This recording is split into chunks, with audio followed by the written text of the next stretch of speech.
All right.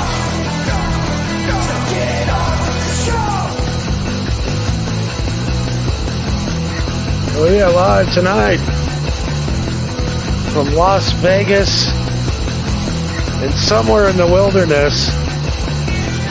Let's go. How do we stop this thing? There we go. You know what really gets me with All the right, we're sexy live voice tonight. of Johnny Hopefully- Cush. I don't know. You can hear Is him Marco live here? every night on Twitter at Marijuana Happy or on YouTube in Rumble at the MHH Network. Follow us so you can keep up. You know what really gets me with the sexy voice of Johnny Cush. You can hear him live every night on Twitter at Marijuana Happy or on YouTube in Rumble. Thanks, totally real female. Yeah, that's she's completely real. All right, Jesus Christ, what a start to the show, huh? I feel like it's tradition at this point. Yeah, it really is. The problem is to do this show, you have to get so high that I'm trying to program the YouTube, the Rumble, I'm trying to do everything on my own. And now we got comments throwing. This is our first night of full comments, so we'll see where we're going. Well, speaking of comments, I actually came across some criticisms that I wanted to bounce off you. All right, let's go. All right. How's it going, Eddie? All right. Hey, Eddie, we'll have you on in just a little bit. Eddie's one of my Eddie's the ghost guy we were talking about last week. Yeah, it's him. So we'll have him on in a little bit, Eddie. If you're still up, we'll have you pop on. Sure. But yeah, go ahead. I didn't mean to interrupt your story. I'm sorry. Bad Broadcasting 101. Let's go. All right. Do you want the bad ones or the good ones first? Let's go bad. Let's go bad. Then you can pick me back up. Okay. One that I came across was specifically about you, and it just says, if he is doing a Kaufman-esque character, then it's the funniest thing I've ever heard. If he's serious, it's still the funniest thing I've ever heard. That pretty much says it, right? Yeah, I think that's a pretty good observation. Either way, it's funny. It's been quite the week, hasn't it? Indeed. Oh wow, wow! Starting off with this week got weird. Just starting with Christina's birthday. Yeah. Hey, Hackride showed up tonight, buddy. All right, thanks for coming. Dude, this show is going to go down in flames quick. It's going too well. Yeah, knock on wood. Exactly. Yeah, we've got people watching us. We're going to crash and burn so fast. Okay, well, that was the bad news. What is the good news? The good one is from believe it or not, Dirty Dalish, the girl that you think that we scared off. Apparently, we did not scare her off. She actually enjoys the show. She did have one question, though, which was, how come we don't show our faces? And the short answer that I gave her was that we're lazy. We're lazy, and, as the network builds and we can build a real set, like I said, I don't want to be a box guy, all right? Right now, we're radio guys. Right. This is the best thing we can put out right now, quality-wise. You don't want to see me sitting on my couch right now, because I am completely naked, by the way. Yeah, I was just about to say, I could do this show in my underwear right now. Who gives a fuck? You can't see me. And, I've watched so many podcasts and I just sit and I watch these guys. And you know what happens when I watch these guys in the boxes? I start looking, what's he got behind him there? What is that, a basketball? Is that a bong? Is that a dildo? What's going on? What's going on with this guy's house or this backdrop? And then the bad green screen backdrops. Oh my God, I hate those. Where like they cover up half the people. Like the green screen is just so off. It's bad. Yeah. And all I could sit. So I sit and watch a podcast because I'm high. And the whole time I'm looking at shit, what's going on in these guys' little boxes. And by the time the podcast is over, I'm like, I'm going to have to watch it again. I have no idea what the fuck they just said. Yeah, because you're too focused on the background and what you're not even listening to them or what the fuck they're talking about. You're just like, what is that rectangle in the corner? Why is it by their door? Exactly. And what I am doing and we are doing here is we're stealing from Opie and Anthony. When I used to come home after work, I'd put Opie and Anthony on and they'd have the radio show on. And if anything they were talking about clip-wise come up, they would put the clip up. You know what I mean? Yeah. So that's what we do here. This is a show you want to listen in your car when you're out driving around. This isn't something, we're not here. We don't have a show yet. We're not doing a TV show. We're doing a podcast. It's pretty simple. Exactly. Do you really want to see two guys just sitting there with a microphone in front of our faces? What's the difference? I would rather apparently see, people do. I don't understand it, but apparently people do. Because people haven't seen a show like this in a long time, and it's people don't know how to take it. That's right. We're Like, too old school. The funny thing is watching Melton break down the other day because he couldn't find me. And and we'll give you, like, literally, we gave you a few weeks ago literally what, if you want to think what we look like in real life, and if we were sitting side by side, where is that picture? Oh my God, it was way up in the thing. So just think it's these two guys, all right? And we'll get through it. Yeah, it's close enough. I mean, the voices match right up. We're Dante and the guy. I still can't remember the guy with the hat guy. I can't remember him. Yeah, that was weeks ago, and I still didn't bother to look it up. Oh my God, Lamba is here. The Tri-Lambs. Very exciting. Do you know who the Tri-Lambs are, don't you? You might be too young. Yeah, I'm afraid I'm not familiar. Revenge of the Nerds. That was the fraternity with the black guys that smoked weed. Oh shit! God, I haven't seen that movie in forever. Yep, Booger. Technically, I think maybe I'm more leaning towards Booger in real life than I am the cool guy on the picture there. But yeah, Booger brought out those giant joints. Next thing you know, they were getting down with the Buffalo Chicks. The big, and of course, how do I put it gently? Men who drive cars with non-factory rims prefer larger women. Allegedly. And Booger on guitar. And the BYB boys here. Guys are here. This is insane tonight. This is crazy. Boy, we better bring the funny here pretty soon, huh? Any minute now. Any minute now. I'm telling you, it's gonna come. Oh, go ahead. It's gonna come to me. Just be patient. It'll hit me in a second. So, do you want the terrible news or do you want the good news? I'll follow suit with you. Give me the terrible news. Okay. Well, unfortunately, we have to change the name of the show. It's a horrible letdown, but I've been told by these two women that they already have it copyrighted and they already have T-shirts made. So we have to change the name of our show. Damn. All right. You see, they even got T-shirts already, and I kind of like that T-shirt. I kind of just want to rip it off and keep the name of the show still. It's kind of a good-looking shirt. I mean, hey, if somebody beat us to it, then what can we do? I know. We here they are. And the name of the show isn't Too Stoned. It's two stone Bettys. What? You know. Well, I would argue that's different. And then there's another one though. The hell is that one? This is really this one is really bad. These guys are famous, and they're the Two Stone podcast also. Isn't that one of the Impractical Jokers? It is. It's one of the we stole one of the Practical Jokers podcast names.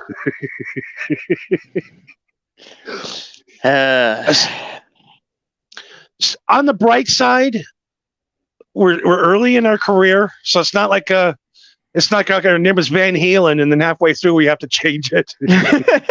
Yeah, true. We don't have to backpedal on all this. We have all these boxes of merch that are useless now. We're gonna have to burn it all. Jesus Christ! You're gonna see those African kids wearing Two Stone shirts and Super Bowl losing team shirts. Yeah, we had to give them away to an African community. We've been shamed. Apparently, we sponsor a soccer team in Guam.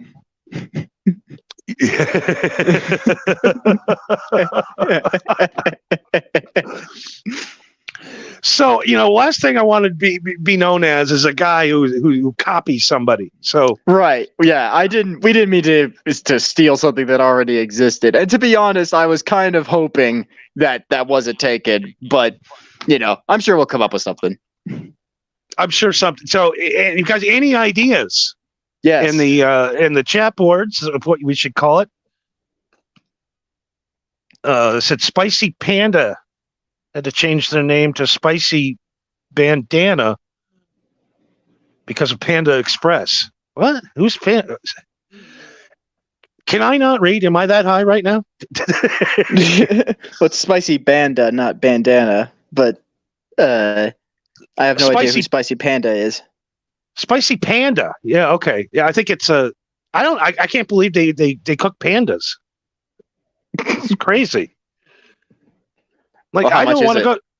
Like, I don't think that's why I don't go to Panda Express, because I don't think I want to eat panda. That's like the chicken. meat there, right? No, is that the meat that they have there? Is panda? No, Panda Express. It's Americanized Chinese food. It's fucking garbage. Yeah, I don't eat Chinese food because I don't know. I don't like it. You're too good for MSG? I'm too good for it. And then we got other guys here claiming a copyright claim. Apparently, these are the only two guys that can smoke weed and do a podcast. So we got to bow down to these. What are they called? Cooter. Why can't I read tonight? I think it says Vector and Kareem or Kyrim. I don't know. I can't really tell. I gotta tell you this. So again, if they beat us to it, then what can we do? So I want to be translucent tonight. This is the good news. Mm-hmm. So the bad news is we got to change the show, recopyright it. We have to copyright it too this time. Yes. Yeah. Once we establish that it's not taken, we got to copyright it before somebody else does. Because you got to watch that hack right. Next thing you know, there's merch out, and it's going in his bank account because he's evil. He's a demon. That's what he does. We'll see. All we got to do is we just got to make him a producer. Yes, Hackride, the producer. Yeah. I was watching Hackride earlier. 2 Stone to Pod. I think we got to get rid of the 2. The 2's got to go. You think so? Yeah, I think that's the problem. People have problems with the 2. The 2. So the good news is, I'm going to show you the monthly earnings. We have made money. We made money. This is episode 4. How the fuck have we made money? Rumble has paid us. They have put the money into our account or my account, and I'm going to have to see what I do. Is I'm not a cheap bastard like some other podcasters. Is I give my co-host, I gave him half. So I have an earnings statement from a Rumble account. Are you ready? Is everybody ready? Let's see what the chat board's going crazy. I'll do the drum roll. Let's see. Stoned to Death. What am I? Wrong thing. See? Okay, sorry. Drum roll again, please.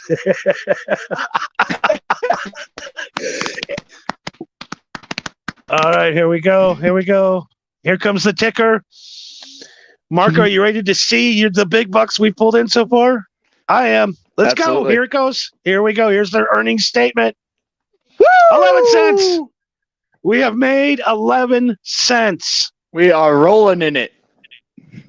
I don't know how we're going to split this penny in half. Well, I'll tell you, I'll take one of my pennies and I'll cut it in half and then send it to you in the mail. I think we'll leave it up to the audience tonight. They'll say at the end, we'll ask who deserves the extra penny, Marco or Johnny, who did better.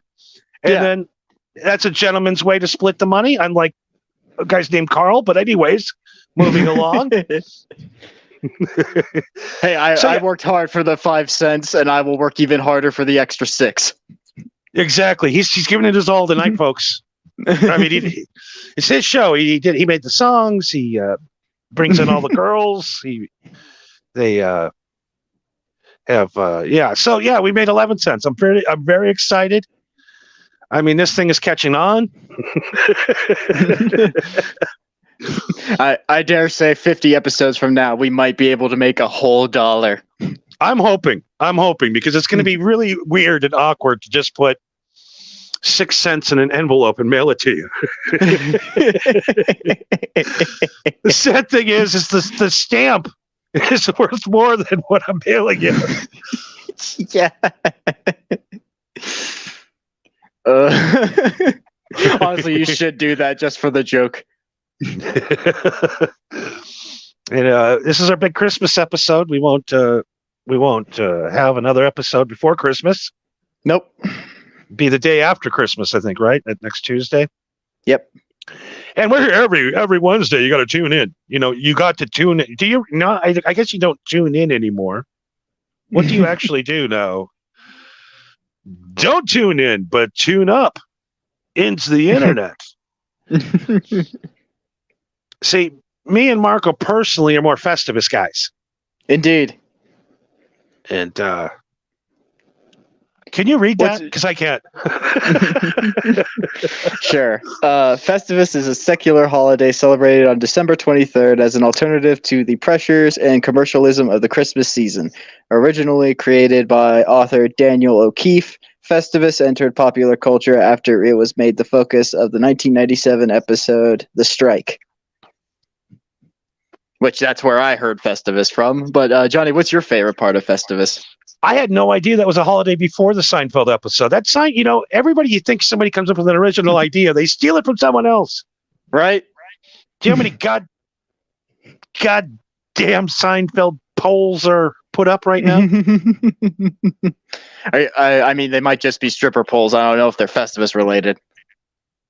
So do you and your dad wrestle?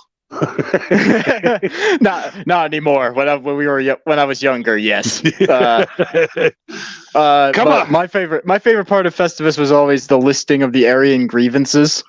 Yes, that is the best. How you've let us down. You've let us down.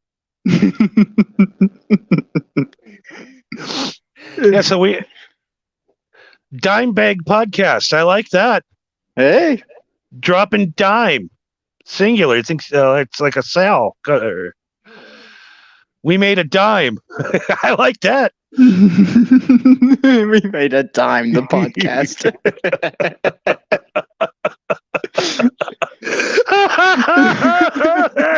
I actually love that. Yeah, I do love that. I'm going to have to get Hackride to clear that for me so he doesn't take all our merch money. If I literally put merch out and I saw somebody wearing my merch out in public, I'd be like, why would you buy that? I always said for the longest time that if I ever made merch, one of the things that I would do is that I would get like a Hollywood professional headshot where I wear like a black turtleneck and there's a spotlight on me and I'm rubbing my chin. And I just put that picture on a t-shirt. And then on text it says, I willingly gave this man $20 for this shirt. Jesus Christ.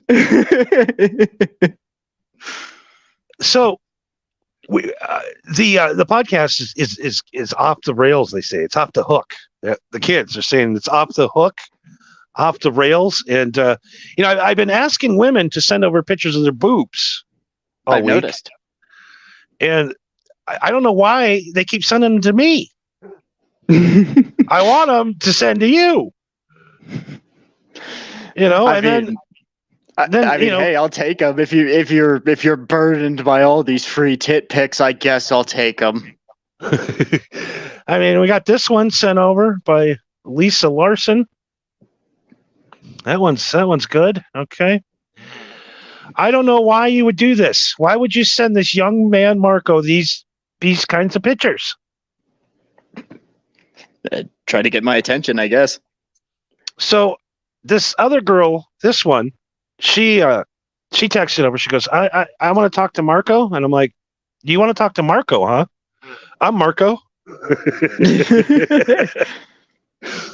No joke. She that looks like a fucking plastic doll.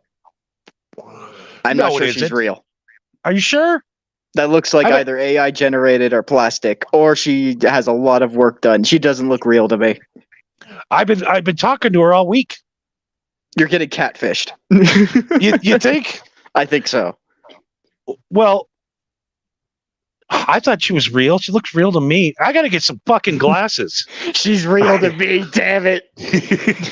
I seriously can't read the fucking screen tonight. I can't notice that that's a plastic. I've been catfished. God damn it again. Yeah, I'm serious. That looks like a fucking action figure or something. You don't even know the extent I've been catfished then. Deeper and deeper. I got deep. I'm deep into this catfish. So she told me she's really into the furries. I mean, red flag already, but go ahead. And I kept looking at her and I'm like, all right, what the hell? One time, what's it going to hurt putting on a costume? Be like Halloween all over again. Sure. Okay.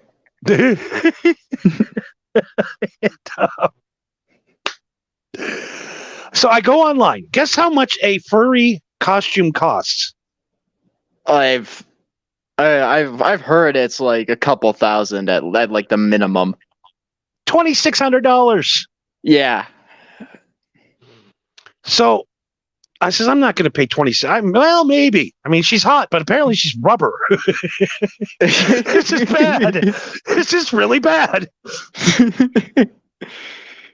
I gotta consult with Marco more often. My eyes still work. So I said, I do. I was gonna, and I said, just for shits and giggles, maybe somebody's selling one on Craigslist, and I found one. $60. And I think it kind of looks like you. That is my profile picture. It really is. I mean, I got you set up, bro, with a plastic woman. Now, you really can't see it up close. This is laying out my apartment right now. I did buy it because it was only $60. If someone sold that for $60, they fucked in that. Oh, no. I was driving home. I had it in the back of the Mirage. And I'm driving. I'm like, what is that smell? Oh, God. It smells like goddamn Long John Silver's. I don't know how else to describe it. Like if you left Long John Silver's tartar sauce in your back seat for like a year and a half. Why do you do this to yourself? It's horrible. So I took it over to the cleaners. And you know what? The look of this Chinese man at the cleaners today, just looking at me, and I could just hear what he's saying. Oh, Rondai's so crazy. And I says, I need this thing deloused. I need it. I mean, it was dirty. It was dirty and it smelled bad. And I don't even know what. It was all kinds of colors. It turned into this one weird maroon color in the end. Ugh. So I went and I says, how much? And he's like, $50.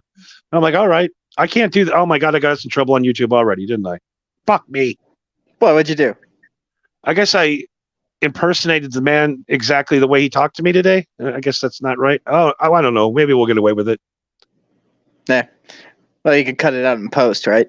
Yeah, I got away with a dick the other night, accidental dick. So hopefully that'll go through. Oh boy, that was a rough one. So yeah, I was going to meet up with this chick, but apparently it's probably just going to be a guy that's going to murder me while I'm wearing this costume. No joke. I used to deliver for Jimmy John's at one point, and I delivered to this house and knock on the door, and this middle-aged woman in fucking lingerie opens the door, and she is desperately trying to get me into the house. And you know, I'm a Jimmy John's guy. I don't have time to do this. I literally don't have time to fuck you. I'm busy. But as I'm trying to, like, you know, just trying to, like, let her down gently and just be like, I gotta go, I saw like a shadow in the hallway that was there the entire time, and then I just saw it move. Like, it just disappeared. And I just got this chill down my spine, and I was just like, I need to get the fuck out of here. Holy shit. Yeah. It was just like there was someone like around the corner that was listening. I was just like, what in the fuck is this? Like, and I just refused to go back there. Like, anytime they called in again, I was like, no, you take it. I'm not going back there. I don't want to fucking no. Like, this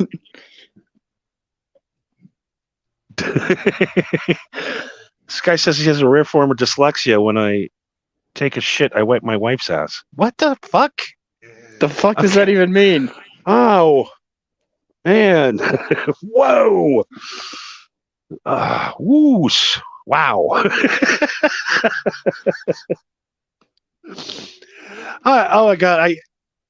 How did I get fooled by a plastic woman?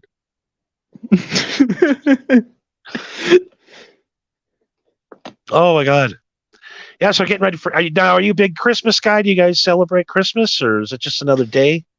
You know, we just go and hang out with the family, just standard stuff. But, you know, we don't, like, you know, go to the town center and hang out around the big Christmas tree or something like that. We just, you know, have a big dinner, give out presents, go home, you know. Oh, cool. So it's a good family get together, good time. You guys talk politics? Depending on what side of the family. On my dad's side of the family, all we do is just bust each other's balls nonstop. That's great. I love families like that. Those are the best families. Oh, absolutely. Like half of them are drunk, and so that's even funnier. And then the sober ones are getting annoyed, which makes it even funnier. And it's just this never-ending cycle of just ball busting, and you're just waiting for someone to be like, "Ooh, that was a low blow. I wouldn't stand for that," you know. Just waiting for someone to cross a line that they maybe didn't know about. Just like, ooh, yeesh, you know. Yeah, I just want to let everybody know I'll be all alone during Christmas. So I don't know. If you could send I don't know. I'll be all sad. I don't want your pity or sadness. I just want you to know that I'm lonely. We got to bring. You want to bring Eddie up, the psychic stoner? Sure, you've hyped him up enough for me. Yeah, he's the best. I love this guy. I'm going to send him the link, but I think I'm going to have to vanish for a second. So should we just play the intro again for a second and then bring him back on? No, I could take it from here. I think it's only going to take you like a minute or something, right? Yeah, like 20 seconds maybe. So, but before we bring Eddie on, we're already a half hour into this fucking show. How is this possible? All right. All right. So, we're being exposed. And I got the most ridiculous thing today. They're saying this is you. Now, I hope this isn't you. But I know for a fact this probably isn't you. But so far, they figured out that I work terrestrial radio. I have no idea where the fuck that came from. Do you think I could be on terrestrial? I can't go 2 words without saying fuck. How could I ever be on terrestrial radio? Maybe that's when you're sober, you know what you're doing. That's also implying you could be sober. Exactly. Yeah, I have enough time to be sober and do a full-time job on my terrestrial radio show. I live in Tampa with my wife and 3 kids. Yeah, you have a And, nice house and a big pool. Yep, we have all that. I mean, that's what they're coming up with so far. But now they're like, oh, you tell Marco $200 or this is going up. And I'm like, I don't think Marco has $200. Fuck no.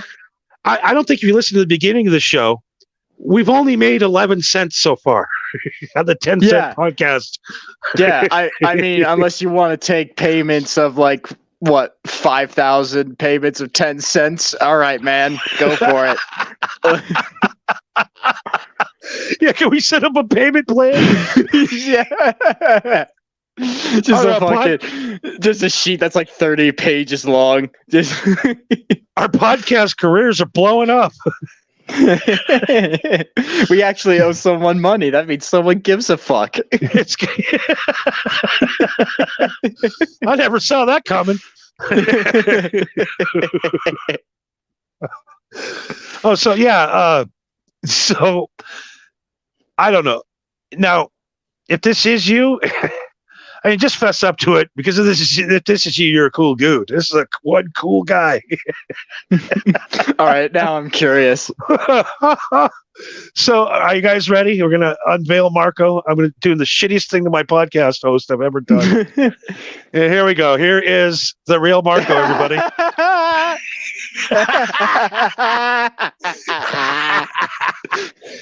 Oh. Is that fucking riffraff? I had no idea that you drank Four Loko. Holy shit. Oh, when that guy sent that today, I started laughing. I couldn't stop. I mean, I appreciate that he thinks that I'm popular enough to get a Four Loko fucking advertisement gig. That would be fucking nice, honestly. But you got the fur coat with the tiger big ass doink in my hand. Tiger print on it. Yeah. Tiger paw prints. That's fucking riffraff, right? I don't know who the fuck that is, but that is like the biggest douchebag I've ever seen in my life. I'm like, I know that's not him. He probably has more money than me, but that's the only thing I'll give him credit for. The picture we showed you earlier is way more accurate than this ever will be. Yes. All right, can I just fess up and say yes, that's me? Can we just say that's me? Yep, we do that from here on out. Yep, you got me. You found me. That's me. We'll just make you one of them Cardiff things and just have the mouth move with that guy. Oh my god, we should totally do that. Yeah, I think so. I think all the pictures that they've sent of me, and then all the pictures they think of you that you look like. Yeah, we should do the Cardiff thing. We'll just do side by side, with just the lips going. That is a great idea, actually. All right, we'll put that on the the hot pocket. The to-do later list. All right, let me pull up. Let me go grab Eddie here real quick. I hope he didn't leave. I was like, "Oh, I'll get you on, buddy, in like 10 minutes," and then spend a half hour. Hopefully, he's still there. Why am I putting that picture up? That's not. I don't know. Maybe you can discuss Jim's lovely new wife. Sure. That gives me something to talk about, I guess. All right, I'll be right back. Alrighty. So Johnny's going to grab Eddie Spector. For those of you who didn't catch our conversation, I believe it was on the first episode, but he is a medium, or he talks to ghosts. And what he does is that celebrities and rich people pay him to go into their living rooms, smoke weed, and then once the weed kicks in, all he does is talk to their dead relatives. This guy might be fucking insane, or he might be the most brilliant con man ever. I don't know. but we're about to find out. So it should be interesting. But anyway, nope, you're back. All right, I'm back. You know what? I don't think I even left. How about that? While I was on Twitter, guess who likes the show? Ronnie Mund. Really? Crazy. Let's get some whores. Ronnie Mund. Holy shit, that's crazy. Maybe you know what? I've been catfished so much in the last fucking 2 months by these cocksucking trolls that I'm losing my mind.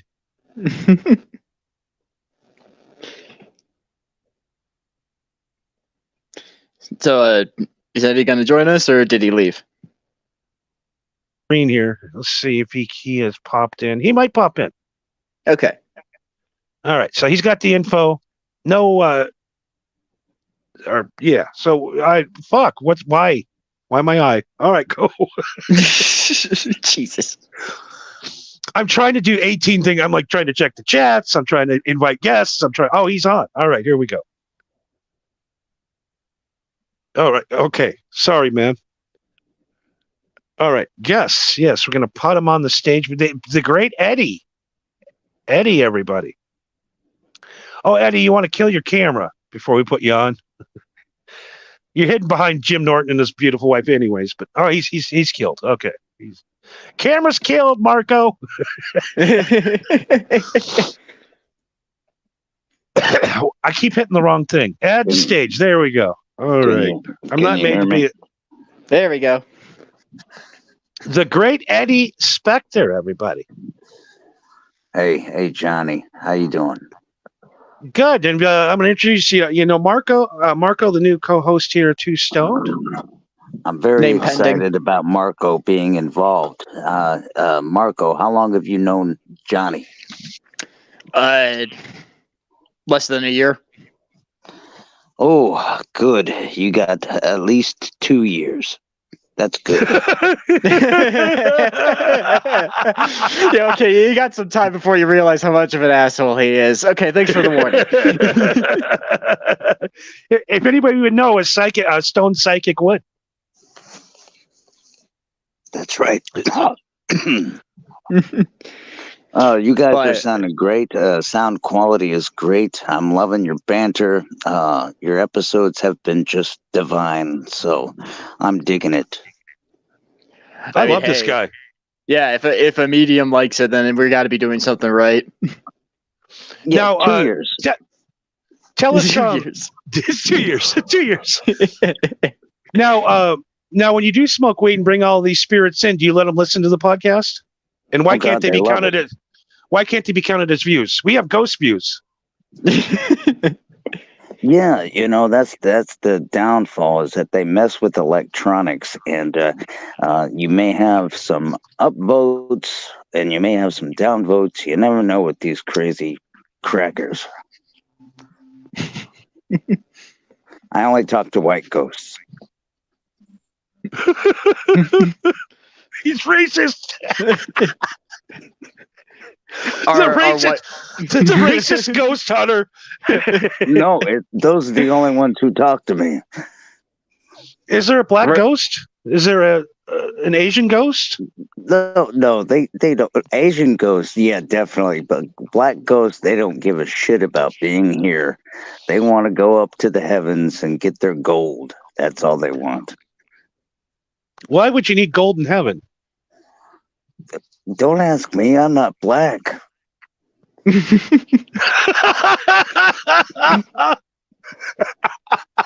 Okay. Oh my God. So Johnny told me that you were going to come onto the show before, but you were booked. Like, you were booked solid. Yeah, so booked. You have no idea. It was the Halloween season, and then we have, the Thanksgiving, which is a bunch of blah, and then Christmas. So, right. Yeah, I was booked. Yeah, well, they say that Christmas is one of the most depressing holidays of the year, is the highest rate of suicides. Yeah, and a lot of ghosts just pass by, go straight to hell. Now, when you smoke out and see the ghosts, do they come from hell or heaven, or do they come from both? Oh, they're in a purgatory sensibility, you know, especially when when we're having a smoke session. That's very important to know that. It's a big purgatory situation. Absolutely. Now, do different ghosts appear with different strains of weed? My goodness, they keep on talking about, oh, how back in the day their weed was blah blah blah. And this new weed before I died, and I'm like, I don't want to hear this. I've heard this in your stand-up, George Carlin. We don't want to hear this.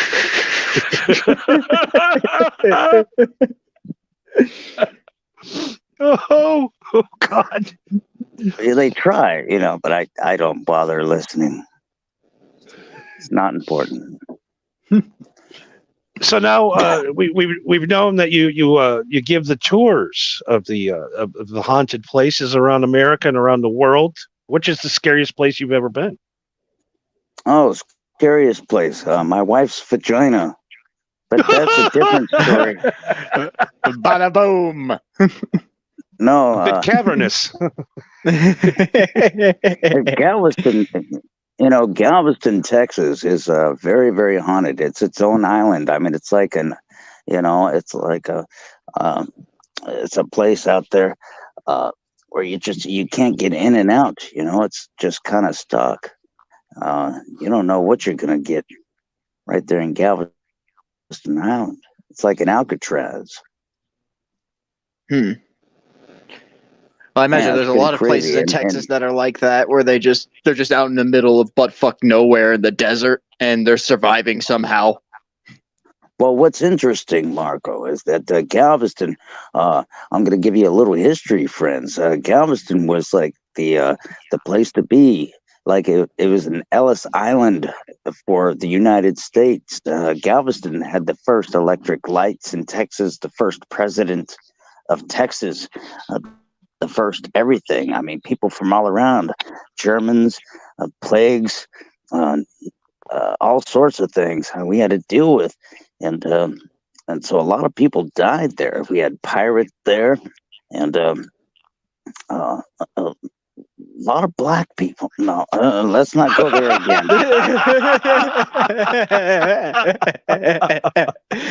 But anyway, yeah, we had a war over it. We get it.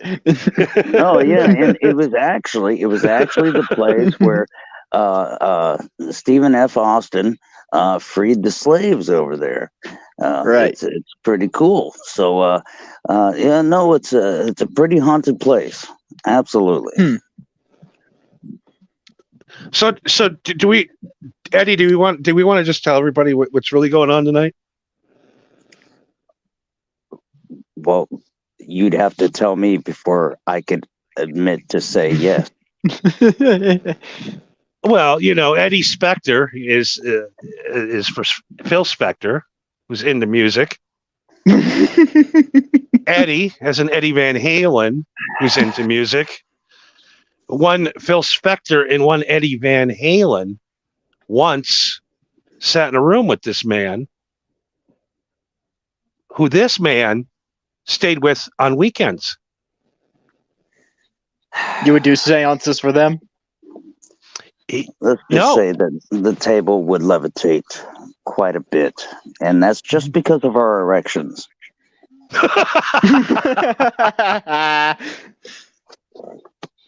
You got to work that out to lift the table.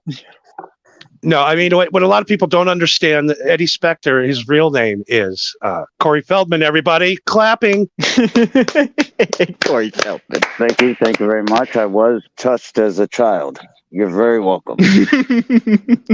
I'm telling you, this is the real Corey Feldman. I'm not joking. Hey, guys. Yeah, how you doing? Yeah. Look, I know the list of people who went to the island. And I said Galveston, but I really meant Epstein. Oh, we're here. We're getting a scoop. We're getting a scoop. Friends, Johnny, you're still recording on your government phone, right? Yes, yes. Okay, good. Just so we're sure. People say I live in the boonies while I grew up in the Goonies. That's just how it works around here. I live in the boonies, so I know what you're talking about. I know you do. I read all about you. I love your land. I would like a piece of it. A lot of people would like a piece of it, and it's not cheap.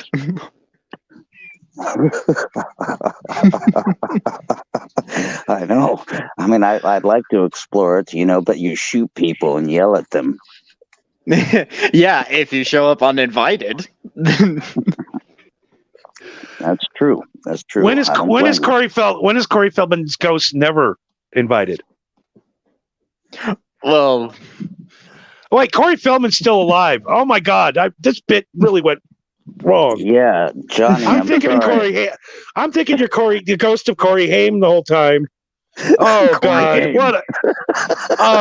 what a bomb! everybody clap. Everybody clap. Oh, boo, boo! Boy, New glasses for your memory.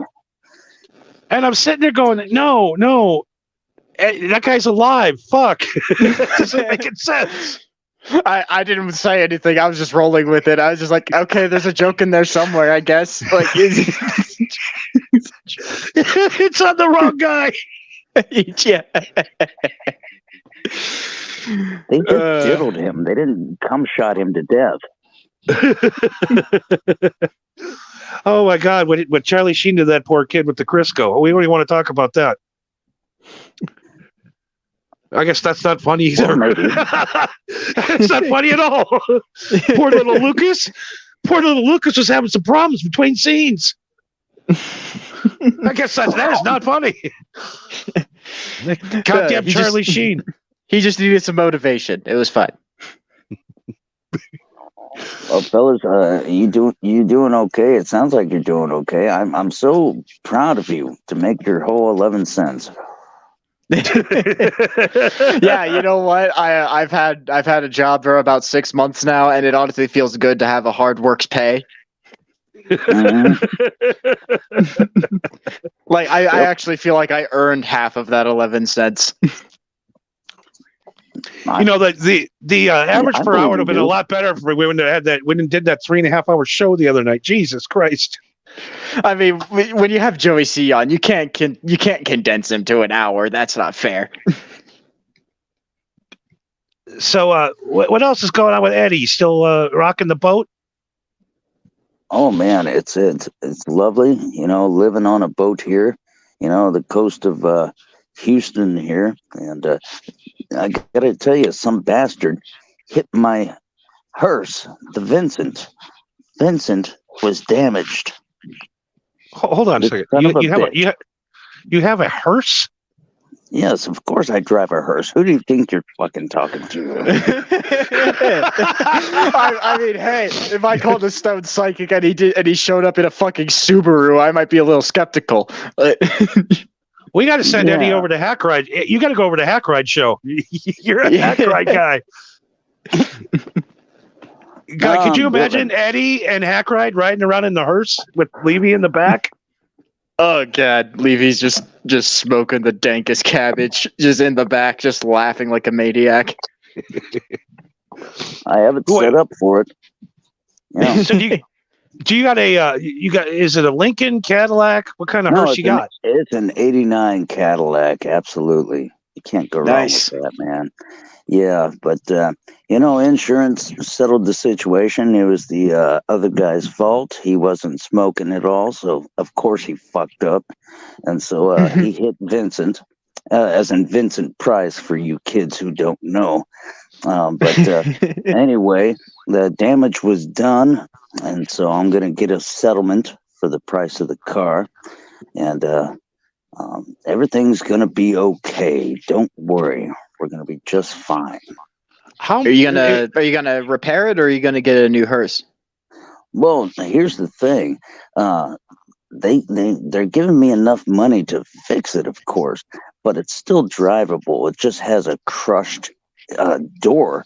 And so I Right. thought, should I fix the door or should I just get a sticker of a ghost punching it? And I said, ooh, that looks better.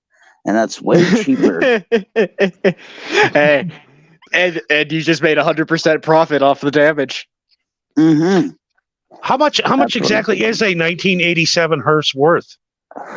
Well, it's an 89, Johnny, but it's okay. I'm sorry. God, this They is apparently think they not apparently Johnny's think night tonight. it's no, Johnny, you do great 100% all the time to me. You've always been 100% to me since the day I started listening to you, ever since 1989, in the year of my hearse.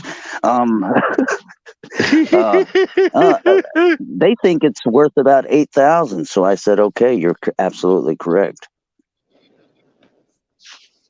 That's not bad. That's not bad. $8,000. Yeah. Yeah, not bad. Not bad. So, $8,000 goes a long ways gonna when you take live on a care of boat. that. Well, people think, hey, you're living on a boat, you must be rich. I'm a poor bastard. I was born a poor black child. You got to remember this. And also, these boats are pretty cheap if the engine doesn't run. So I live on a 43-foot yacht. Um, but the engines do run, so I'm not fucking poor. I'm doing well in that thing.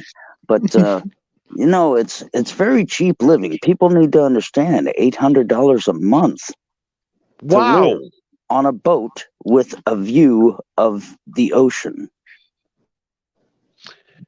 See, he's kind of like the modern Mark Twain. This cat, he drives a hearse. Yeah. Yeah. He I assume you go fishing. No, I'm a Pisces. Okay, that's fair, I guess. I think he's been on the I boat. love seafood. I think he's been on the boat so goddamn long, getting high every night that he's been talking to those fish. There's no way he can eat them anymore. Oh His boy, family. is that the truth? Oh my! Do the fish have ghosts? Oh, I love seeing them at night doing fish X games. I hear splashes. I'm like, oh, I remember. Yes, I remember you, Marty. You bastard.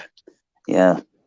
Yeah, and that's the thing, you ever wonder, if these other animals have spirits? Of course they do. You ever wonder why you itch or on your arm or something like that? Those are the ghosts of the mosquitoes that you squatted in your youth. I mean, that's just how it is. Yes, the spirits are everywhere. Absolutely. What about all the spiders? Do the spiders come back and bite you? Shut up, Meg. Because I get these giant spider bites on me all the time, and I never see a goddamn spider anywhere. Yes, that's true, man. It's a very interesting thing. God, I can't find it. God, I had a joke and I lost. Jesus, this is not Johnny's night. I'll give you a moment. Well, I'm still stuck. I'm still stuck in my terrestrial radio mind. Yeah. Well, obviously, Johnny, you're either too stoned or you're not stoned enough. No, it's too stoned tonight, definitely. Well, we still have the name. We still have the name. So he goes around. He sees things that nobody else sees. Now, can you be sexually assaulted by a ghost? Absolutely. Really? Yes, absolutely. And most of the time, it's very pleasurable. It's totally fine because I consent constantly. It's mostly like 97% of the time I consent. I have no idea who's touching me, but I'll do it. Now, is there a special vagina Ouija board we can buy? Well, they are. The planchette is shaped like a vagina, so that you just get a planchette, you're good. So if I go to sleep and put that thing the thing that moves all around, I just stick that right on my cock and balls. I'll have ghost sex. There is a special hole. There's a special hole, where they have the little hole for the glass on the Ouija board for you to see what the letter is. Take the glass out of the hole, put it right around your cock, There you go. Now, does it unscrew? Does it come off pretty easy? Do you not know how to stuff your dick in a planchette, Johnny? You just do it. He just hit you with the "you fucking amateur." We got all right. We got 12-year-old Johnny back. Hey, can you put your penis in it? Is the glass? Does it come off easy? Just put your pants back on. Just go to sleep. Hey, this is my show. I'll put my pants on when I feel like it. I'm trying to summon ghosts over here. Tons of bitches, I tell you. No, it's quite a pleasure whenever the spirits want to interact with you that way. Of course, absolutely. Your wife wakes up next to you the next day, and you look over. You got a goddamn Ouija board thing on your cock. She's like, "What is going on?" Well, I ask her. Well, you ask it, and she interprets by sucking on the cock with the planchette on there. And I have to read it with my eyes closed. Is it yes? Is it no? Are you trying to spell something? And I'll spell something. She's like tapping Morse code with her teeth. All right, 12-year-old still here. Oh my. Oh my. Yes. That is great.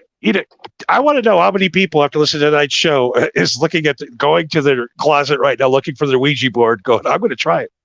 You got to do it. And the best Ouija boards are the ones that you find on the side of the road. Oh, I'm just going to order one on Amazon right now. That's not good, huh? Oh, go ahead, but you got to get one used, man. I mean, you don't want a virgin Ouija board. No, I mean, if you hit that thing with a fucking black light, though, that thing would light up like a Christmas tree. Mine was black. Was actually glow in the dark. So there you go. Glow in the dark. Now, do you watch the previous semen off, or do you keep the? Oh my God, what's wrong with me?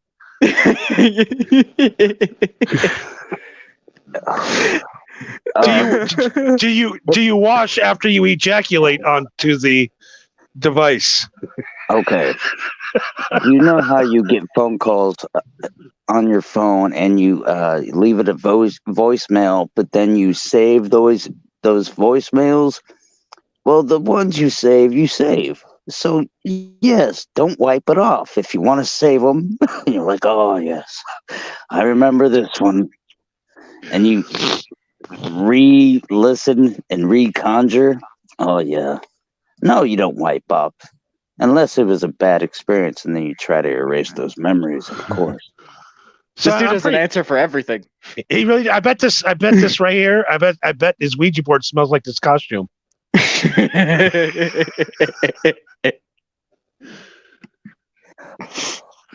Oh boy. Oh boy. Oh boy. Oh boy. You bastard. Oh, great. The great Eddie, everybody. Ouija board sex. I'm trying it. Tonight. I want to get. Can you conjure up like if I want to bang Marilyn Monroe? No, wait. No, let me go back. If I'm going to get a ghost, I want Anna Nicole Smith's ghost.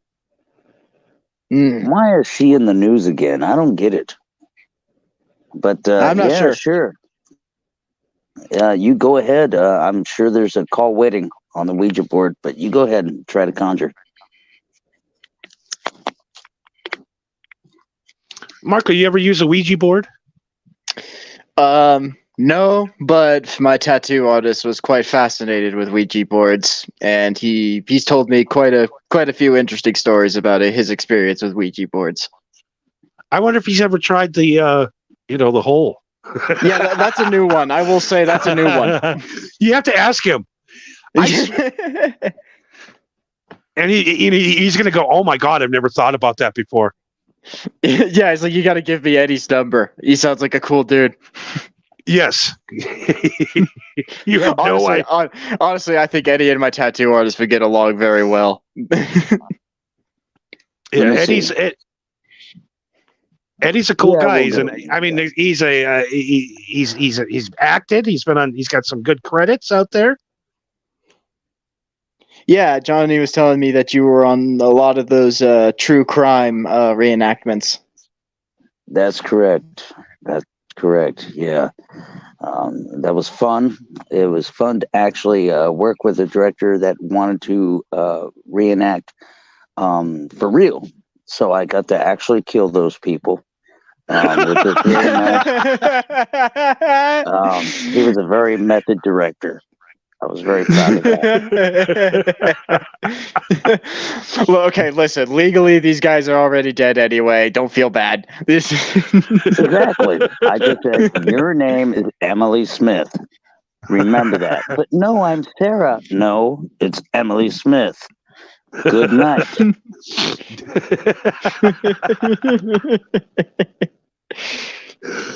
Oh, I like that story I heard about you that one time where he's at the goddamn grocery store and this woman comes up to him.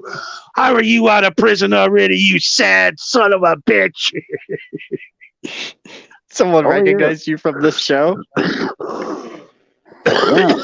Yeah. I said, thank you for recognizing me. That's so sweet of you. Let's calm down. She got upset, very upset. But I was like, no, just thank you. Thank you for recognizing me. I appreciate you. They took her out screaming, but that's all right. You sorry son of a bitch.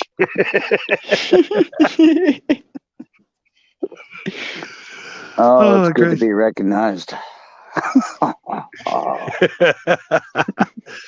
So what is a man of mystery? Does he celebrate the winter solstice, as we call it, Christmas? Oh God. No. No, I go into hibernation and I hang out on the back of the boat and I smoke a lot of pot and I stick my dick in a planchette and conjure up spirits and I just think, thank you so much. Thank you so much. And I bless everything. That's about it. I do it in my own privacy there. The Google Earth photos are unrecognizable. Well,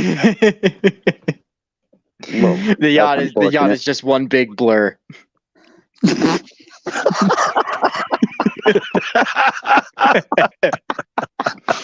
The whole boat. Yeah. Oh, Just blur the whole thing, Sergeant. Yeah. This motherfucker's spitting tonight. Even just blur the water around him. The fishes aren't safe.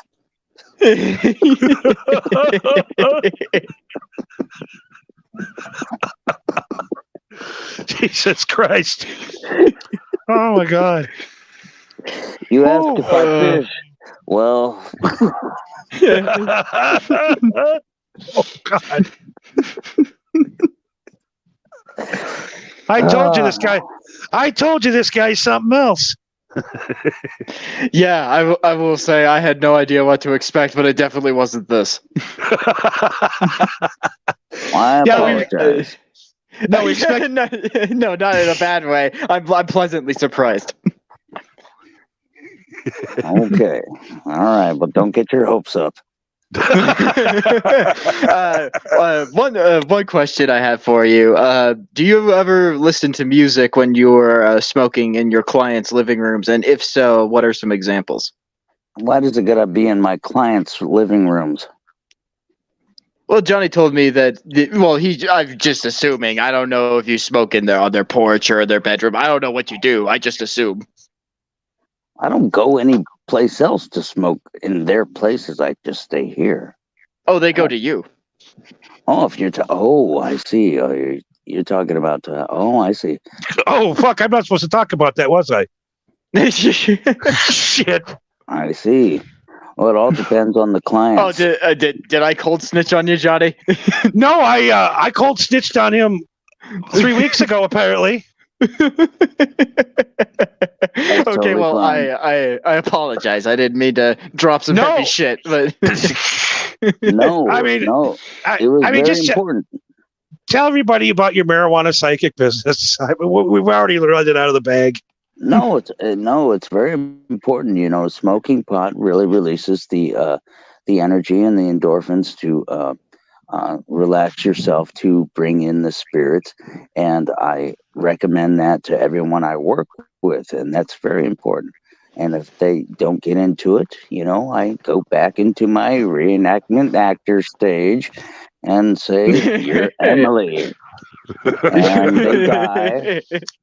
And what's really great is that I gain more stories for my ghost tours that I do. And so, you know, murdering people, I'm sorry, I didn't mean that. Releasing them from their demons, I gain more. This person died right here before my very eyes. Oh, you know, and And you have a boat, yeah. so you can get rid of the evidence. Yeah, but Yeah, he's like Dexter. after the third floating body, they all right. start to question. So I have to do new things. I just feed him to the sharks or something. We don't get Yeah, any sharks. It's a bunch of Yeah. ducks. Feed them to the ducks.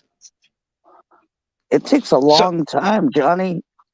So for have those you ducks to eat those have you ever bastards. had a ghost bang one of your female tourists on a ghost tour and give them an orgasm? Oh my God! No, it's okay. It's an honest, fair question. Yes, and that's how I get some good tips.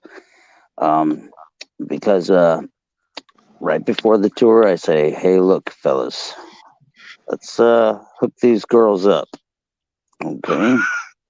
And then we end the tour at a bar, which is really nice. Go inside and have some drinks, and this bar is very haunted by the mafia, and it used to be a brothel back in the day, back in the 1950s, all the way up to the 1990s. And so, of course, I'll bring them inside there, and they'll get their goods, and uh, and yeah, it's great. But what's really nice is this bar has a burlesque show Mm.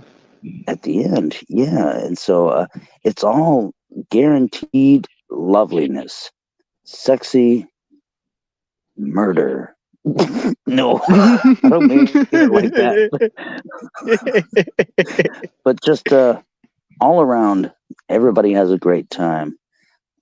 It's very lovely. Well, what are some other places in the country that are haunted that maybe people are less aware of?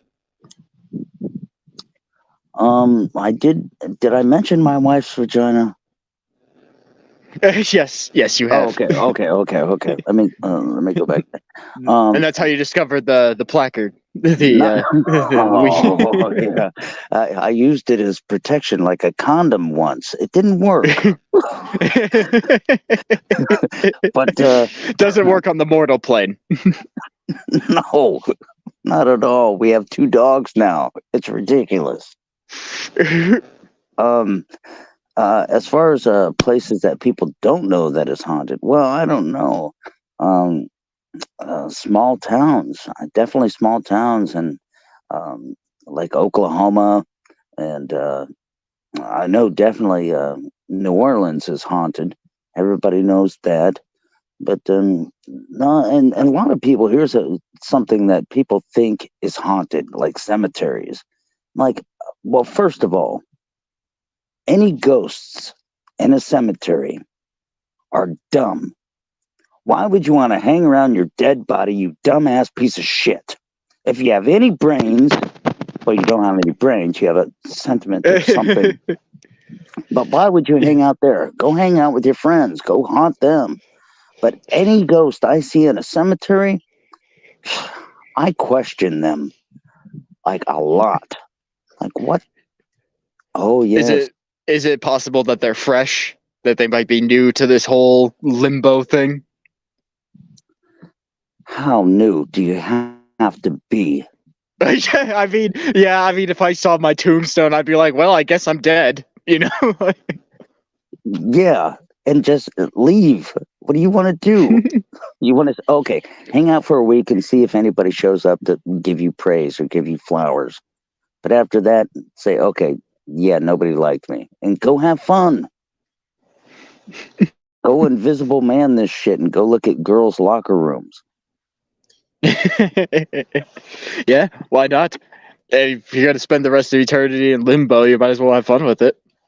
I got to ask you, Marco, what do you think happens after you die? Well, to be perfectly honest, I don't know. I like to think that there's an afterlife, but whatever that afterlife is, I don't know for certain. Nobody knows for certain. So, we'll see. We'll cross that bridge when we get to it, I guess. Well, that's good. I like that answer better than a friend of mine said. I think you just go in the dirt and you just go to sleep and never remember. It's like going to sleep drunk and having to black out drunk sleep. And then, whoa, I actually woke up. But then there's that moment where you're like, well, it could be complete blackness, darkness, forever.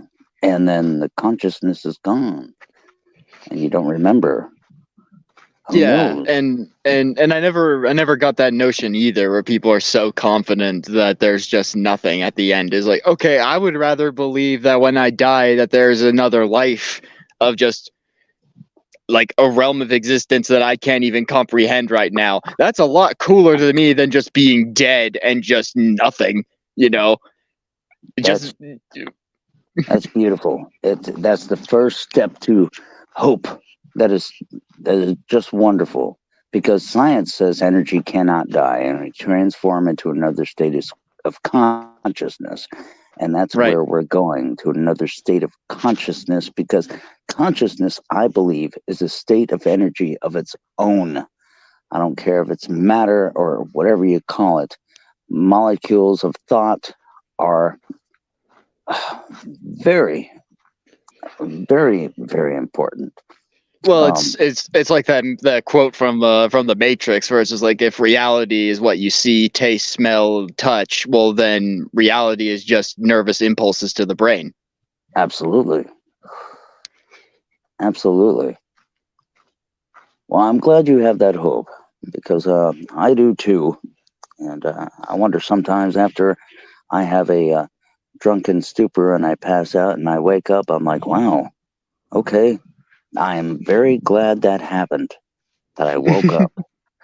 Yeah, one minute you're alive, the next minute you're in the afterlife sucking guys' dicks with those placement things on. All right. Yeah, you just wake up and you're in some dude's fucking bachelor pad. Just like, wait, how the fuck did I get here? Damn it! I shouldn't have listened to Johnny's show. Now I knew this guy. He knew where I was gonna be. Oh, I shouldn't have shorted Eddie that $50. That's right, bitch. You didn't give me a tip on that tour. I'll give you a tip right now on the tip of my dick.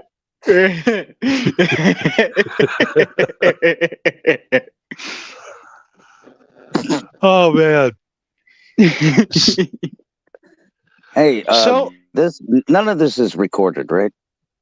No. You don't have to worry about anybody finding out about you, because nobody listens to the show.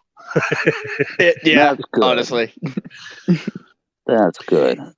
You know, when we blow up real big, 20 years from now, they're going to go back and listen to these shows. Oh, that's when they were good. That was when they put out their first record.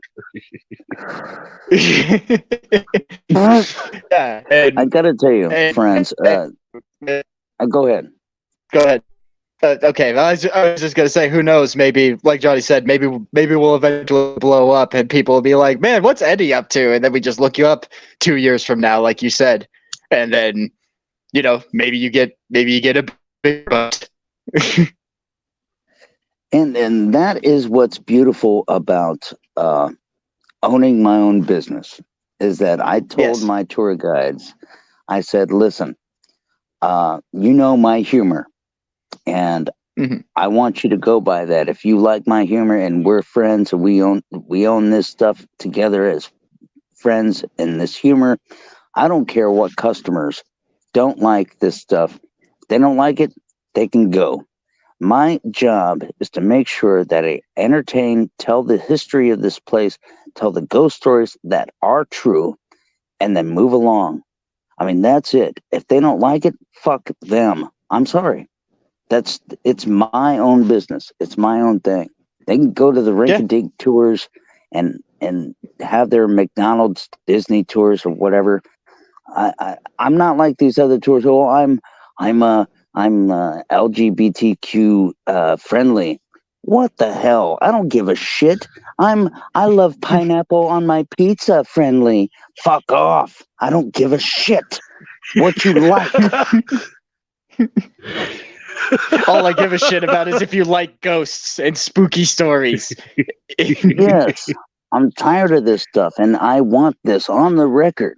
I want people to know that I don't care about your opinion about that. If you pay money, that's fine. As soon as you pay money, you don't even have to show up to me. I'm So sorry. do you ever Scooby Doo it up? Like you could put some like fake ghosts in the fucking No, buildings and shit? no, Johnny, that is my number one rule. I don't fake anything. I don't lie. I tell the truth all the time. It's like we would have got away if it was over that dirty Eddie Spector. Pull the mask off, it's Eddie underneath. Nah, people will send me photos of the tour. Oh, I think this is a ghost. And I'm like, no, that's a lens flare. Sorry, honey. I'm sorry. I have to tell the truth. I don't lie about that shit. Well, yeah, if we're talking about people that are stuck in limbo, then yeah, that's something you definitely want a serious opinion about, because there's a lot of people that use it to just fuck with people and make shitloads of money. I have too many stories. I go in to each business before a tour and I ask, do you have any news stories for me? And I'll ask them for evidence, and they'll show me the evidence, and I'll examine it and make sure it's correct. It's just boring. I mean, it's already too haunted to make stuff up.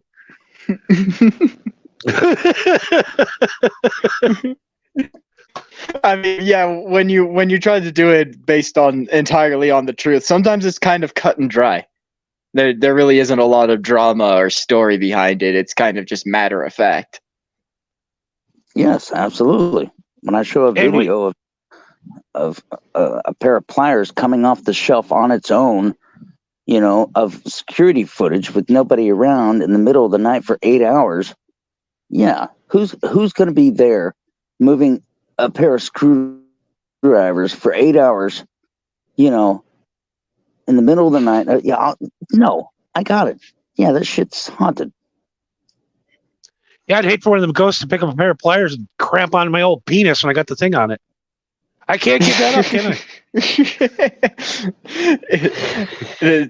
It's burned into your brain now.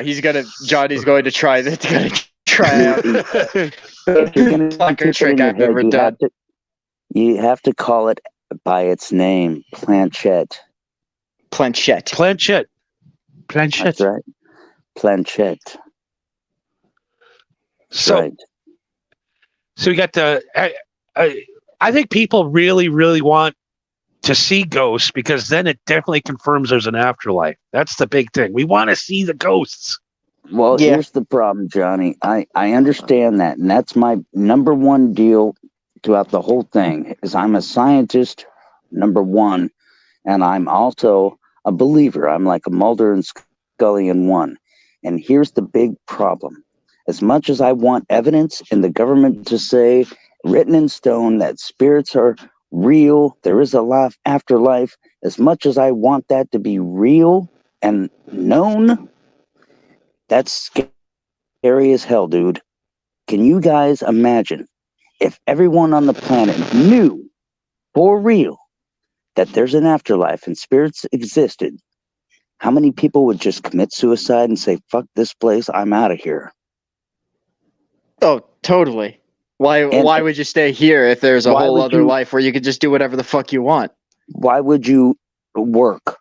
Why would you be an ant to the system, to the economy, if you knew that the afterlife existed? And so I believe that this So do you think maybe for so long that it is true. Do you think maybe the jihadists preventing equipment? You think maybe the jihadists show these people, these guys, ghosts? The jihadists, they show the guys the ghosts, and he's like, "Dude, those ghosts are hot, dude. Give me the suicide vest right now, please." Look, they got 76 ghosts behind them, and we know they're virgins.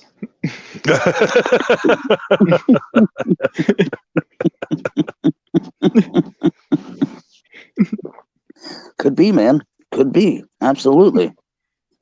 All right. Well, before we let you go tonight, Eddie, do you have any new inventions that you've worked out? Well, other than the dick planchette, let's see.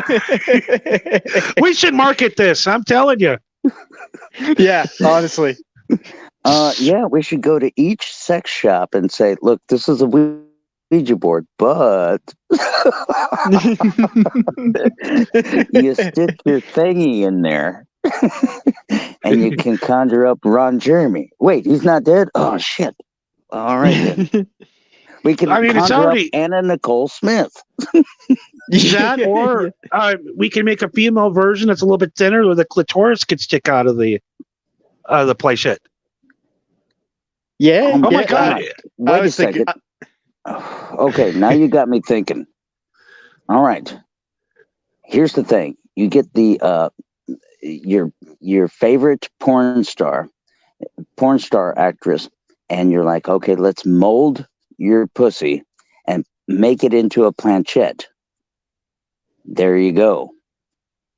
That'd be perfect. And we're also getting word. With 3D printing, that could easily be done. I think we're onto something, guys. And you two actually, are going to be involved. We just found out that somebody else has already used that on a woman's vagina. His name was Bill Cosby. All right. Okay, but ours are going to be something that you could use while they're conscious. Oh my God! Summon up the cock. They got these large cocks coming through the door. The ghost cock. Why is this spelling out Jello pudding? Why? See, I thought one time I was attacked by a ghost sexually in the middle of the night through my anus, but come to find out, I just had rolled over on a big lighter. Ouch! Yeah, it was an experience. I've got a ghost story.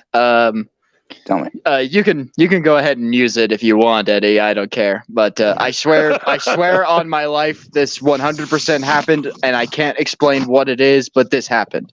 So, this was back in 2016-ish, I believe, and I was trying to get into meditation and stuff, and so my brother sent me some meditation techniques, and at the time I was living with my aunt. And so I was just sitting in my bed and just breathing in and out. And after 10 minutes or 20 minutes or so, I just got this eerie feeling that there was something over my left shoulder. And I turned and there was nothing. So I thought, okay, that was weird. I'm psyching myself out.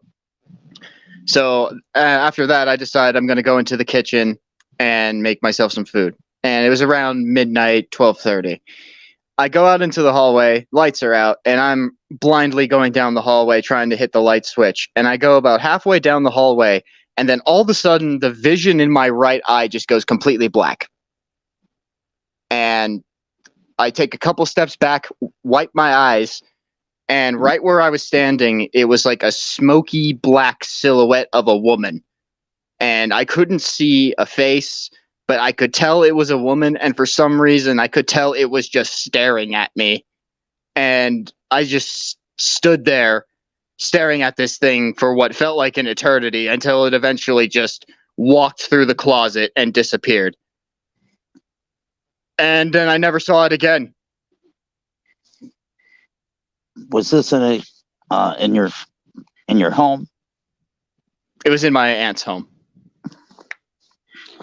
Okay. Okay. Did you ask anyone about that? Like, if anybody died there or anything like that? My uncle died there, but other than that, that's the only one I could think of. Did your uncle possibly, your uncle possibly a crossdresser? As far as I know, no. He seems he was a pretty normal dude. No, that's okay. That was a good question. That was a good question. That is a good. That Okay, is but relevant. you didn't feel any threats or anything like that? Other than the crippling fear of what the fuck is that? No, I didn't feel anything other than just fear. And just feeling like it's staring at me, even though I couldn't see a face. Interesting. So I got an interesting question for the guy that runs the show. Our buddy Joey wants to get a reading. Should we let him on? Should we let Mr. Sure. C on? Yeah, sure. Is that okay, Marco? Or do you gotta go? Do we got time? We already went overtime, so do we got time tonight or? I got time to kill for a little bit longer. I don't know about Eddie, but no, I could give a reading. I'll bring out my Judge Neil show tarot cards. Okay, well, you guys talk to each other about nice things, and I'm gonna send Joey the link. I'll be right back. All right, sounds good. So yeah, and also the only person I really talked to about it was my brother, who suggested me the meditation techniques, and the best thing that he could come up with was that it was some sort of spirit that was trying to sap onto my happiness. It was basically trying to feed off of me and my energy, but I only saw it once. And my brother also claimed that when I moved to my apartment after that, that he saw a figure like that in my apartment. Oh my. So that means either it followed me or it was something else. I don't know.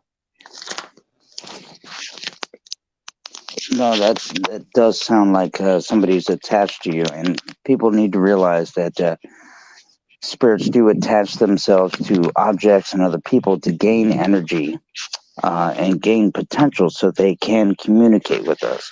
And that's why spirits like to take energy from electronics, us, and gain potential because they have different ways to communicate. Mm-hmm. There are different stages of energy that these spirits take on. And you feel a cold spot, you can see like an orb, or you can see a whirl of light, or a ectoplasmic mist, or something like that, or a full body apparition, and these spirits are able to do this visually by gaining energy from you. And that's what, when you said your eye was kind of taken out of sorts, I feel like they took that energy from you so you could see them, which is a very odd thing to say. If you want to see me, why you take your energy from my eye? Yeah. But it depends on different people. But yes, and I wonder why did they want to connect with you? Was there something? Do you feel like you're connected to the afterlife at all? No, I wouldn't say that at all. Have you lost anybody that you really care about? Yeah, you could say that. I've lost a few. Okay. Let's see. I lost my mom a couple of years ago. That was a big Hmm. one. And Yeah. losing pets was the big thing. And I feel like that was the thing that prepared me for the big one, to lose a Hmm. parent like that. But my mom was the psychic of the family, and she always told me if we were in a haunted place, whenever we grew up in a house or anything, she would just straight up tell us, "Hey, somebody died here, and I saw him in the kitchen. Don't worry, he's not going to bother you." Uh, at the same time, she would say, "Oh, but he did hang himself on the stairways. So when you go upstairs, you may feel a cold spot." It's like, Mom, oh, thank you, but damn it. Can you? Can you just not say weird shit for 5 minutes? But and she did come back to me in the form, which is a very interesting thing, of a butterfly uh, flying around, and that's how I felt that. And even talking to my paranormal team, my psychic, she also said, "Yes, your mom's always next to you whenever you need her." And I'm like, "Cool." And I do want to. By the way, anytime I say the word butterfly, the damn word should be flutterby. I don't know who the fuck gave the permission to some dumbass dyslexic kid to say, "Hey, you want to name that insect? It's a butterfly." No, it's a fucking flutterby. It fluttered by, you dumbass shit little kid. And so whoever, was rich enough to say, "No, my son said butterfly." Yeah, but it fluttered by. No, it's a butterfly. Okay, fine. Whatever you want. So that's what you would do with a time machine? You would change it to Flutterby instead of Butterfly? No, I don't care about these people anymore. I used to. No, I really did. My goal in life was to save the people. But people suck. And I only go by a small group of people now. I don't care about the world. You've seen the world in TikTok, so why would you want to save these people? Oh, dude, I'm hardly on any social media, and every time I'm on any sort of social media, shit, anytime I'm on the internet in general, it just reaffirms everything that I know about humanity, which is that we are fucking stupid. Well, Is you're correct. I would say they are, not we, because well, yeah. just because they make me ashamed to be a human doesn't make me any less human. Oh, that's correct. I have some horrible, dumbass moments.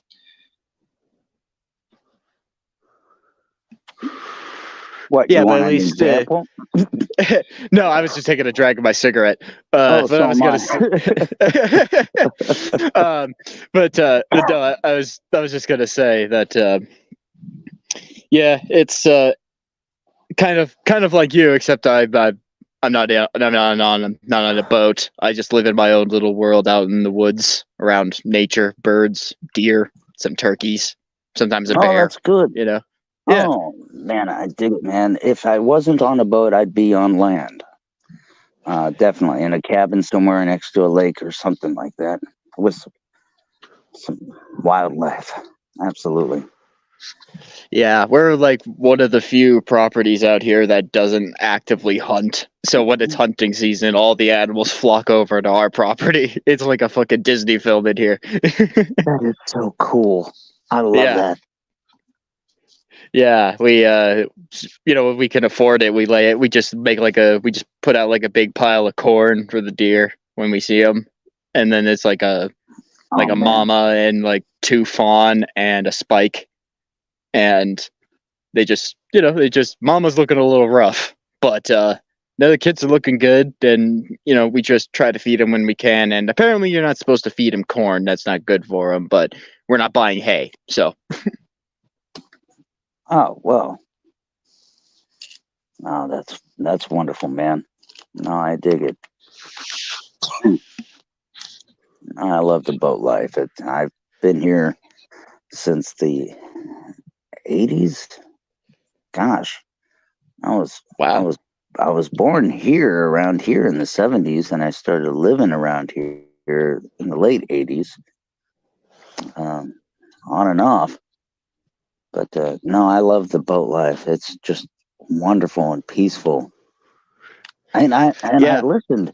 I listened to all these people going through all these problems, like in social media. I'm just like, I need you to tell me, the pronouns and all this stuff, and all these hates and all this stuff. I'm like, where is this? Because it's not right here in my community. I don't get you. Well, the problem is when I was a kid and I was coming up on the early years of the internet was just a fancier TV. You know, it played games, it had videos, it had news articles. It was just a nifty little device that was cool. But now the internet has become a bigger part of our lives than our actual lives. That's where Yeah. the outrage is because of shit that happened digitally that technically didn't even happen. Oh, I got to look for those too. I've been on many a podcast trying to help people, and I've had trolls there or whatnot. But hey, Well, there's it is trolls what it is. everywhere. What do you got to do? Yeah, of course. Plus, if you I'm have haters, that everyone. just means you're doing something right, right? As long as they come back and keep on hating, Yeah. and then you got a crowd going. Yeah. I find I would rather that like 50% like me and 50% hate me rather than everyone just go meh. You know, because That's true. if everybody likes me, then that to me sounds like I'm trying to pander to make it to where everybody likes me. But if half people like me and half people hate me, then that just means people like me for me or they hate me for me. Either way, I'm being genuine, you know? I love it. That's a good way to look at it. Absolutely. What about All you? right. Do you do what do you do for a living or hobbies for fun? Well, I make music in my spare time. What do you I work play? at I play guitar. I play a little bit of bass. I can play pretty much any percussion instrument that isn't a piano. Um, but I also am kind of dipping my toes in the digital side of music, where I'm taking samples or composing piano pieces digitally. I'm trying to figure it out. Good for you. I've been I played guitar since I was 16. It doesn't mean that I'm superior on guitar. It's just that I have played guitar, playing the songs that I've written that I like to play. Right. Right. I have an electric drum set on the back of the boat. I have my instruments back there, and I've recorded an album by myself. I've been in bands, and things like that. It's fun. It's Yeah. fun, and I play music Yeah. that I like. Yeah, and also I've been trying to get my friends who are interested in making music, because I show them the shit that I do and they're like, "Hey, I want to do that," and so I try to help them. Um, but it really is that thing of like they think that I'm a genius just because I can put shit together and because I know how to play a guitar. But it's like, do you think I just came out the pussy just like playing fucking AC/DC? Like I sucked. Exactly. I sucked for like a Exactly. solid year. I sucked, I stayed in my room. Yeah, I'm not like a Mexican who came out of my mother with a lawnmower. All right, listen. I've been in my room when I was 16. I stayed in my room and not partied and learned that damn guitar, just at least a pentatonic scale and things like that. Yeah. To play the blues, to figure that stuff out, and then I moved on. But yeah, I understand that. Mm-hmm. Yeah, just that first initial hurdle of just learning the instrument. That's always the fucking hardest, because no matter what you do, you sound like you suck because you're doing something wrong and you don't know what it is yet. Yeah. Well, if I'm going to do a little plug, if you ever want to listen to my music, the album and the band is called Ghosts Among Us. Okay. Yeah, absolutely. But it's totally free, or you can buy the album for $6. Ooh. But no big deal. Nobody has to buy it. It's totally free on YouTube or wherever. Just Ghosts Among Us. But it's fun. I brought everything out to record a new album, and I got some thoughts, but I don't have the teenage angst anymore, and I'm trying to think about what do I want to play. And so I almost want to play something more instrumental than anything. Well, I'm not a teenager, but I got some angst left in me. Oh, I do have it, but do I care? That's the whole thing. It's like, yeah. I'm smoking pot. I'm living on a boat. I have a good life. I got work. I have minimal money. I don't make a lot of money. Trust me, friends. But I am very pleasantly happy, and I have a wife that loves me. I have 2 dogs that are just wonderful. So I mean, what do I write about? Oh, just I don't know, just enjoying life. Yeah. Oh, maybe. Well, like you said, maybe instrumentals would be a little bit better than that. I mostly do instrumentals, and it's kind of, I view instrumentals as a lot more of like making a painting in a way more than like making a song. Mhm. Because you don't have to focus on the lyrics or what the song is about. You kind of just try to create the emotion and the feeling just through music, and it's to me anyway, it's more fun to do instrumentals. I found that surprisingly interesting and hard because I would write the music, and when I was done, I was like, well, where do the vocals go? I'm like, oh yeah, I kind of just said everything through instruments.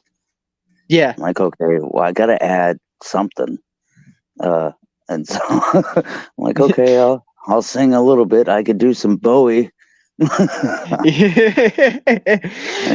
just add an echo effect of you just going ooh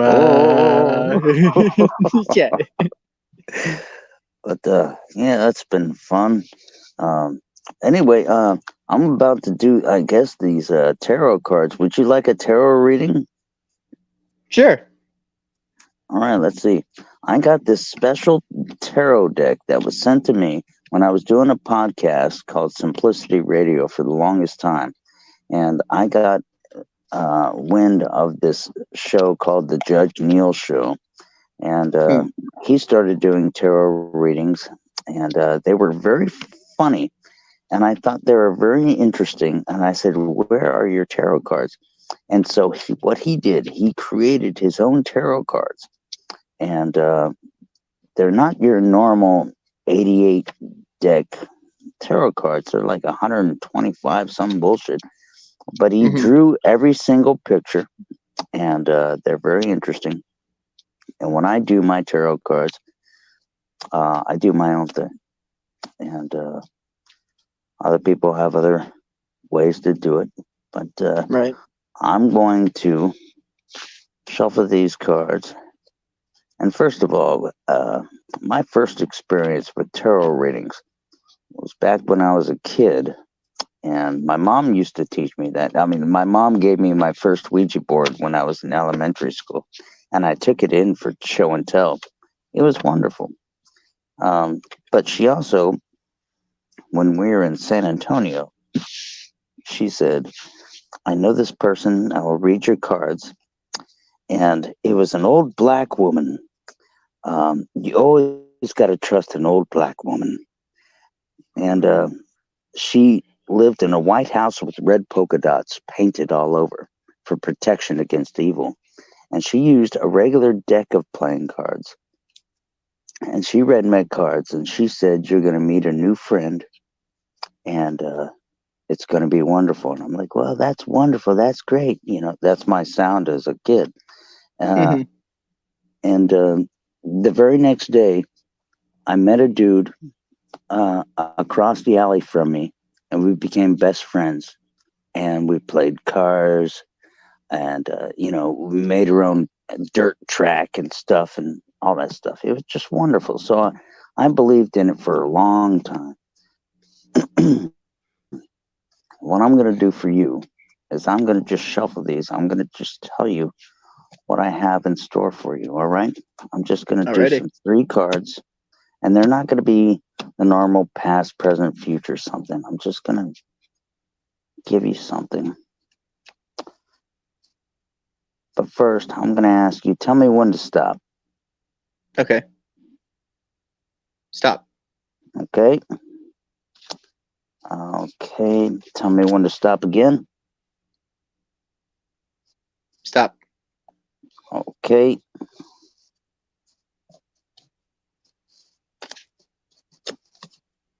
Okay, one more time. Stop. Okay. All right, I have produced 3 cards for you. These 3 cards. Oh boy. Okay. The 3 cards that I have pulled for you is the It Hurts When I Pee card, the STP card.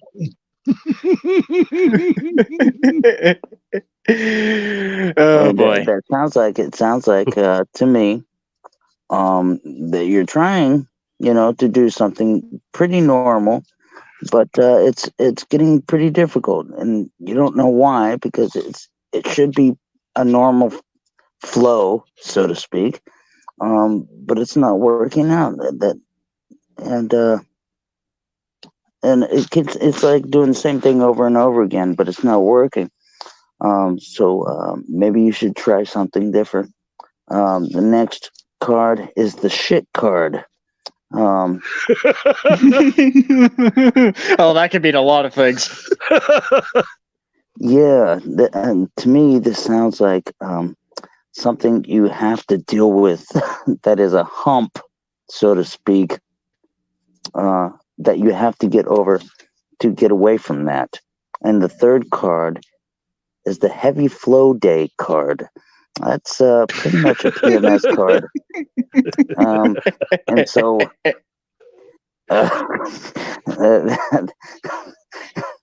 are you going through some shit, man, that you got? I mean, you're trying your best. You're doing the same thing over and over again. What's the problem? What is it that you have to change?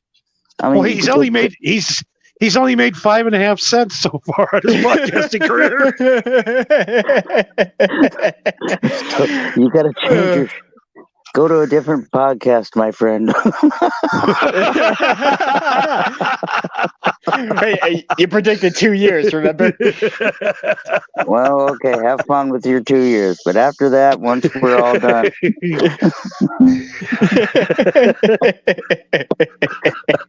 All right, but no, it sounds like you may be doing something over and over again, and I fear that you're not acknowledging it. So you really need to just change the script and do something a little different, and something better will come your way.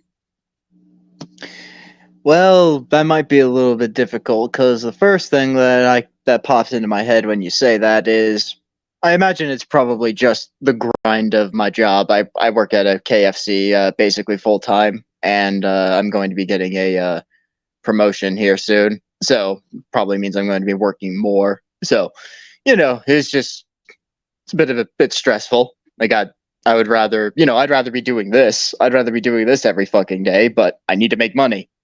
Got bills to pay. I got shit to do. There's a lot of shit that I would rather be doing, but I got to get paid. All right, I agree, but just keep that in mind. If you get that promotion, that's fine. Do that. But if there's that little something, go ahead and do that. But I think that little something could be being on this show. So you may be doing it already. Hey, yeah, I'll take that. I'll take that as a positive angle. Absolutely, my friend. All right, who's next? So we got I don't know what Joey sends me 3 emails. I want to come on. I want to come on. I want to come on. I want to come on. I send him the link. He doesn't even look at it. It drives you crazy when you're doing a show. It's like, okay, cool, we'll get you on.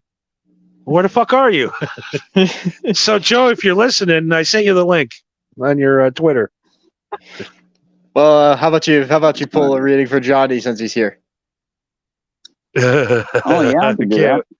No, I can't wait for this one. Yeah, All right, mine was just painfully obvious. This will be interesting.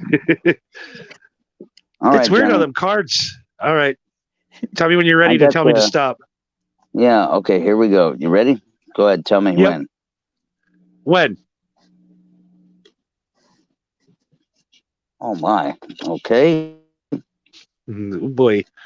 All right. Okay, wait. Go ahead. When? Okay, hold on. All right, go ahead. And when?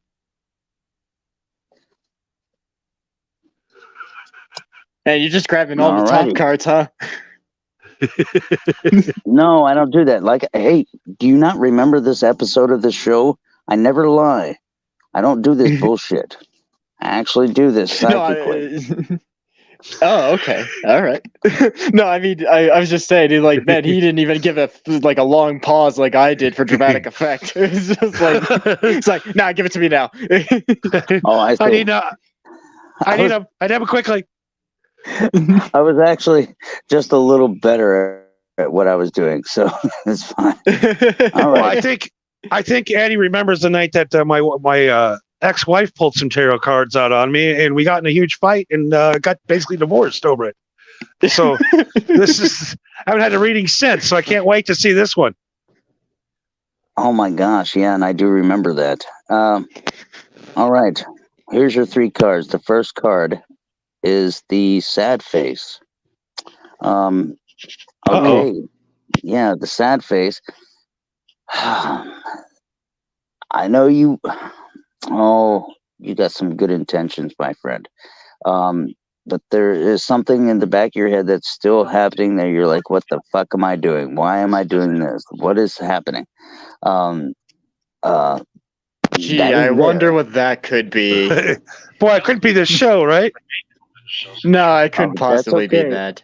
That's okay. No. This could be an indication of what you've been wanting to do, because the second card of all things is really cool. Is the communications card, and it looked like 2 Tesla coils connecting, which means the radio show in my eyes. So you got the communications card. What you're doing is trying to connect with others and trying to figure out, why am I doing this? What the hell is going on? As long as I have a good time. The third card is the bipolar card. And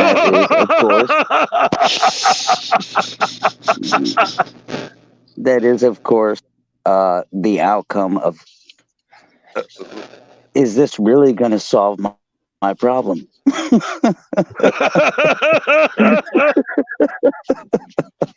To me. So those are your 3 cards.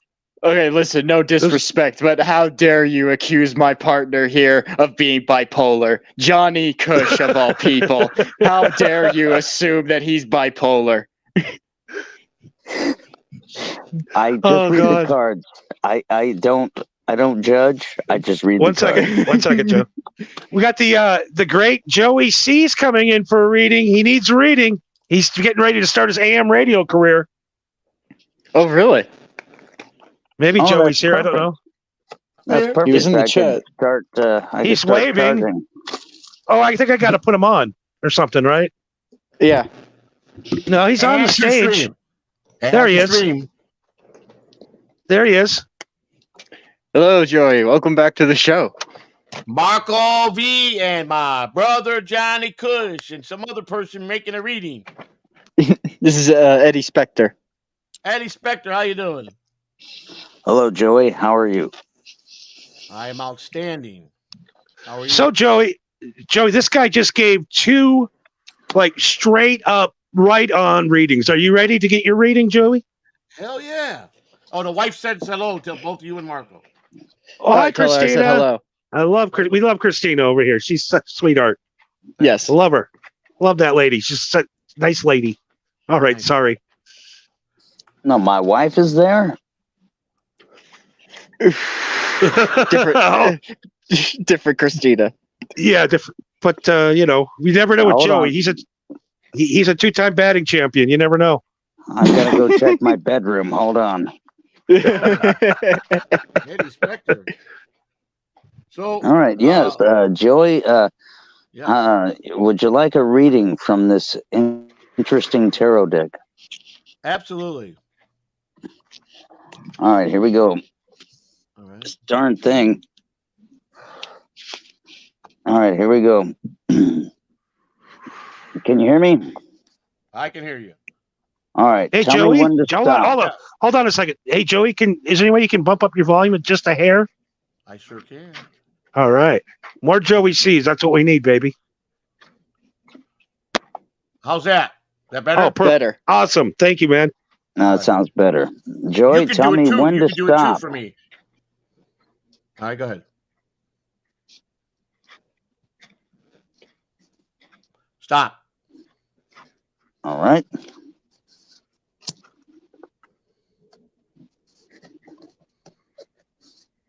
All right, hold on.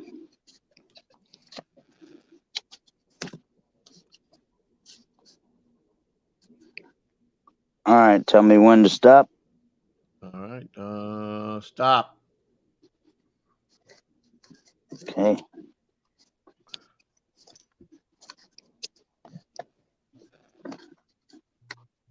Okay.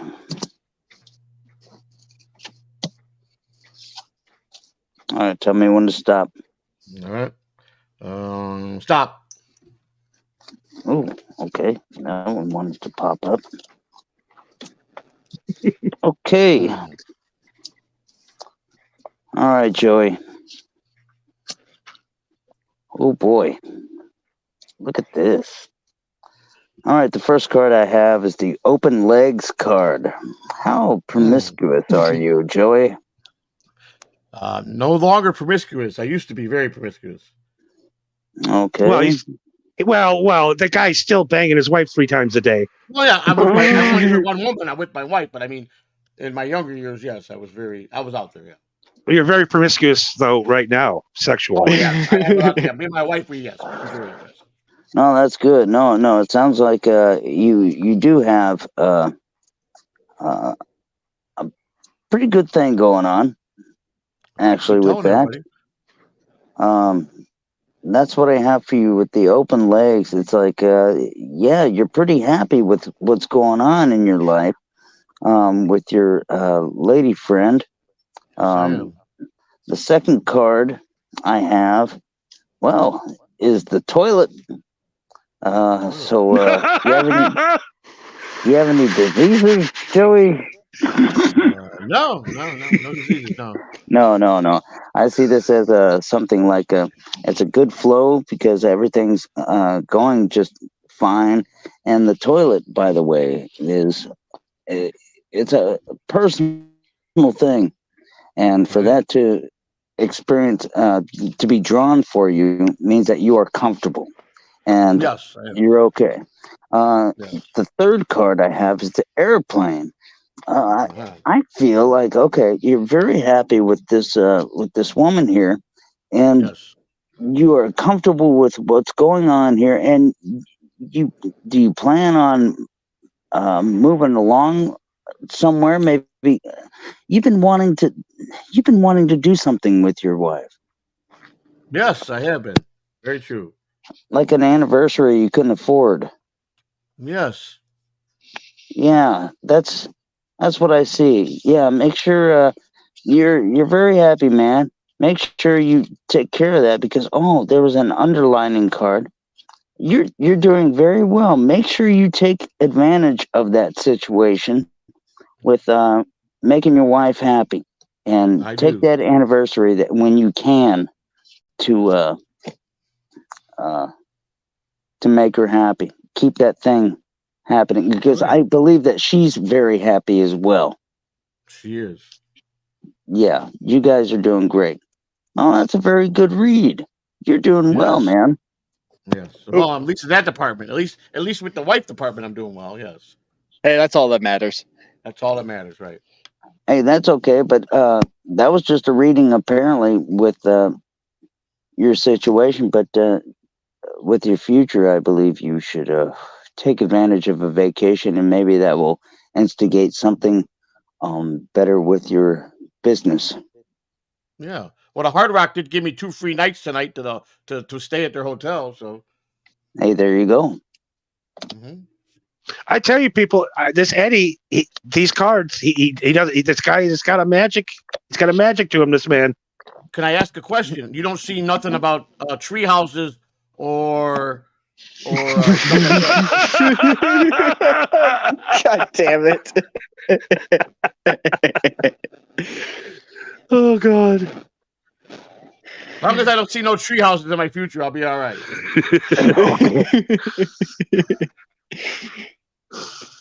Oh God. Okay. Well, there you go. You're welcome, Thank you friends. very much, Eddie. That was very nice of you. Very nice of you.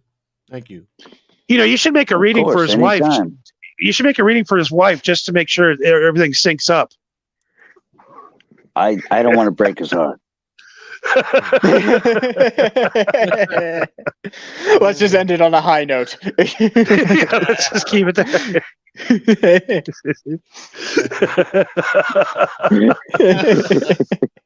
So, how's Joey C doing tonight? I've been doing good, and then I obviously that I made my play against Melton, and I saw your last night show. I just got done watching, and I didn't know that you guys had met before, and you have talked to him, and he's playing Yes. that dumb. I never knew that part. I thought thought you knew of him. I didn't know you guys actually have conspired in conversation, and you guess you even invited him to your party, and he never came, right? Yeah, exactly. Well, you see the game he plays, right? He plays that game all the time with people. He's acting. Yes, he's acting. Theater, acting. But you see how he tears my wife apart. Every time he wants to rip me apart, he goes to the wife routine about me. No, he hits you where it hurts the best. Right. He's a scumbag, though. He is. You know who else? You know who wouldn't do that? Marco. He wouldn't do that to you. I know that, and I know how much you don't like men talking about women like that. So I actually did 2 things. I let him know that if he's gonna attack me, I got friends, and 2, I figured it's a good way to put you even farther on the map because as long as you're engaging in fight with this guy, he brings a lot of people to the table, you know. So Yeah, but those are very ugly people. they are Eddie ugly. Briggs. They are ugly people. Yeah, I'm not sure. I'm not sure Melton's audience is really our niche audience Not we're mine reaching either, trust for. They trolled me for months, his whole audience, but I finally got rid of most of them. So Well, Eddie was around back in the day with me when all the real shit went down with trolls. right, that's great. What are you guys doing tonight? You guys being all right? How's your day going? I think I talked to you yesterday, and then I went to sleep. I guess I passed out. My wife said I passed out fairly early, and I didn't wake up till like 11 o'clock this morning. So I was pretty tired, Well- I guess. Well, Jesus Christ, Joe, you're doing 40 hours of radio a day. I know. Yeah. So then I got caught up today looking, I started listening to your last night podcast. And then I came on and saw when you were live and Marco was talking. I go, where's Johnny? I kept sending messages to you in the chat room in Rumble, but nobody seems to monitor that. Oh, that's where I'm trying to get a hold of you on Facebook, thinking that you got. I'm dumb. Twitter. No, Twitter. I was sending you private DM, but when I was watching you guys live, I went to Rumble and you guys had a chat room in Rumble, and I was the only one in there. But I don't think you guys see the chat room. So No, we don't see the Rumble chat room. which is because you do radio. That's because you guys do radio where you're not vocal or visual. So it's really like those chat rooms are for visual. Like if you're on screen showing yourself as a podcaster, which makes sense. Yeah, No, maybe in the future, when I get myself a little bit more set up, I can dick around with the chat a little bit more and make it more interactive. But for now, we're kind of just rolling with it. I sent you a Friend. $2 Rumble the other night, Johnny. Oh, okay. Well, we talked about that earlier. You know how much we got from that? You said $5 and something. No, we got Marco, tell him how much money we got. I'll show him the graphic here of what we got. Yes. So, not counting your $2 Rumble donation, do you want to guess how much money Rumble gave us, Joey? How much? Hold on, should we pull up the graphic for him here? It's gotta Hey, be friends, black. I gotta go though. I gotta go. Nice Yeah, meeting you, hey. Eddie. Yeah, Eddie, nice talking to you. I'm sure that Johnny and I would love to have you on here again in the future if you have the time. Yes, please do. And nice to see you, Joey. And I'll talk to you Thank you. guys later. I appreciate you all. Hey, Have a good one. Eddie, thank you so much. I've been trying to have Eddie on for so long, and I go on so goddamn late, and he can't. Yeah. He's got to go. He's got to go to bed early, so you get the thing on his penis so for the spirits to come. The what do you call it? The panache. The panache. The planchette, you son of a bitch. You're never gonna get laid. Yeah, All if you're gonna bang a goth girl, you need to know this shit. Exactly. Thank you, Eddie, so much, man. You know I love you. I've known this guy forever, and we've been through the trenches together, and I love this guy. Thank you, Eddie, for coming on tonight. Yes, thank you for your time. All right, thanks, Johnny. Thank you, Marco. Thank you, Joey. Bye. Thank you, buddy. Bye. I see you had BYB podcast in the chat room tonight. Yeah, we had Hack Ride was here earlier. We had Yeah, I did my show with Hack Right tonight. I watched it. Oh, it was really good. You did the face swap show. I learned it. That he showed my work when I learned really quick, and like overnight I could do it now like a pro, man. It was like it was really like watching an after school special. Joey showed up and he listened. He had his pen ready. He was ready to go. Joey was ready to learn tonight. Yeah, I get paid for that show. He gives me all the super chat money. So this is my second week. I made $120 last night and $170 last week. So doing well. Holy shit. Well, you think you're doing well. Wait till I show you our numbers, asshole. Yeah, we're coming for you, Joey. Here we go. We're coming after you. Yeah. Here we go. We made 11 cents. Yeah. All right. You shaking in your boots now, Joey? Yeah. It ain't about the money, buddy. It's about getting the audience to love you. Exactly. But the thing I don't understand is you sent us $2. Why did they get 90% of it? Well, they're supposed to only take 30% of it. I think you should have got $140 off of that $2. Yeah, that's what I'm saying. I think this goddamn Rumble's ripping us off. I think they are too. Or maybe this one's just older than maybe you got that one before Joey sent his $2 one. Because I think the rule is it's like YouTube. Because I got $64 in my Rumble for the few shows I did, but they only send it once a month, and I had to wait till I hit 50 because they don't pay out till you get $50, at least on my Rumble. So I got to wait till sometime in January to get my money. Interesting. We only got $49.89 left to go. Yeah. That's the rule. You got to put in $50 before they pay it out. So, did you see Go ahead. After this show, there's going to be a GoFundMe. We need $50 so that we can get paid on Rumble. Yeah, we want to get that 11 cents out of Hawk. Well, yeah. I want you to know something. I talked to somebody big about you today. I talked to Stutter and John about Johnny Cush today. Really? Yeah. And I'm trying to get you to go on where he has you on his show. Oh Jesus! If that happened, that would blow Carl's fucking mind. Exactly. Plus he hates Fatty Patty. So. Oh, good, because I could go on and tell John story. I got a file full of this fat fucker shit. He don't like Fatty Patty.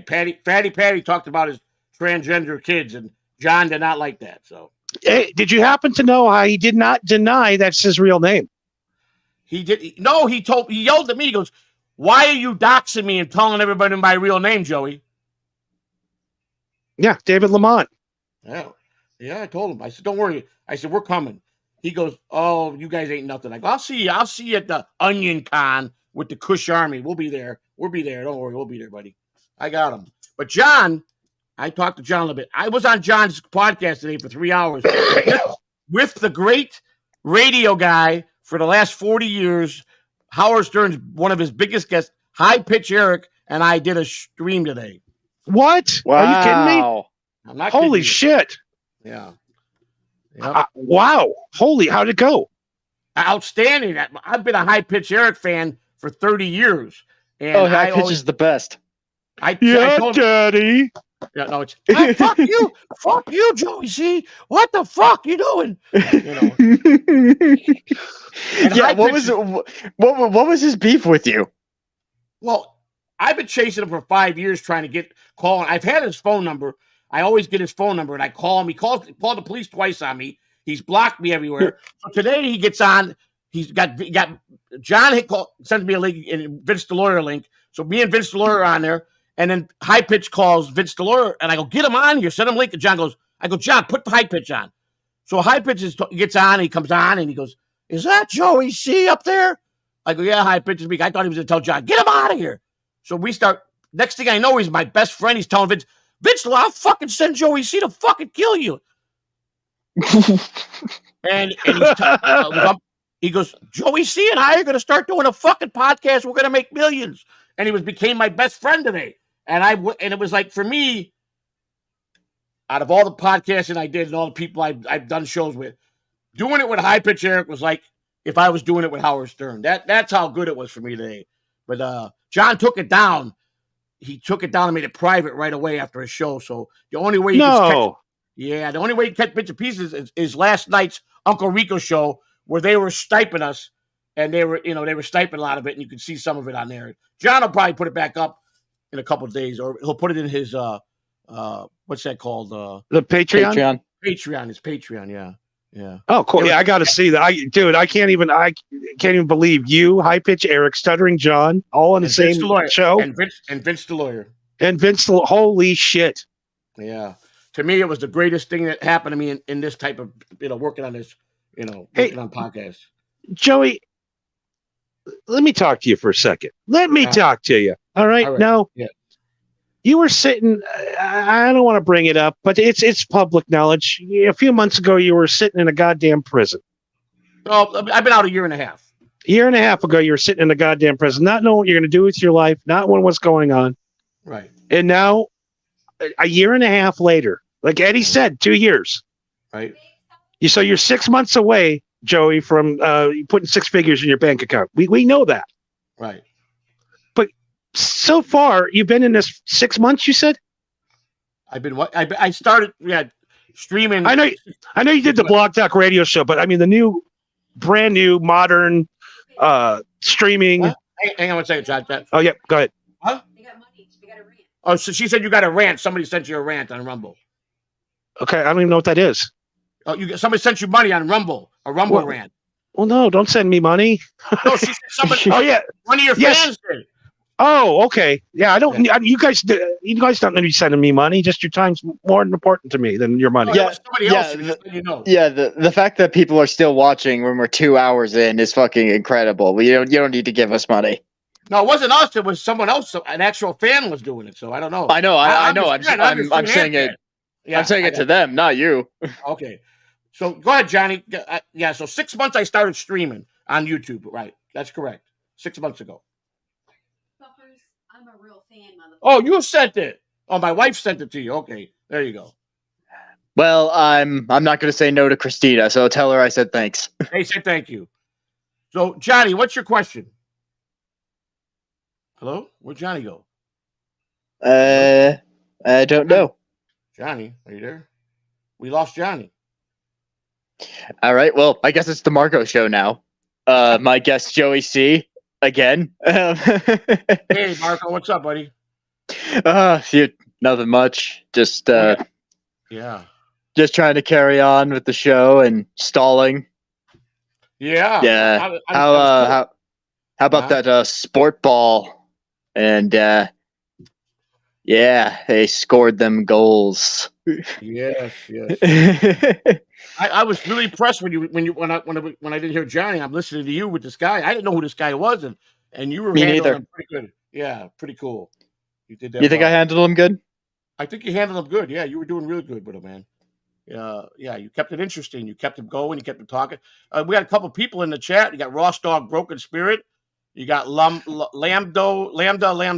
here. So you got a couple people here. Yeah. He showed up earlier. We lost Johnny though. In the middle of giving me a questionnaire. I know. He's left us on a giant cliffhanger. What the heck's going on? I hope he's all right. He must have lost sound or something. That's weird. Did you guys ever have this problem before? No. Oh, that's weird. Yeah, like I said, maybe he went to check something. I don't know. It's like he just vanished. That's weird. So how was what do you got planned for next week? You get with Christmas being Monday and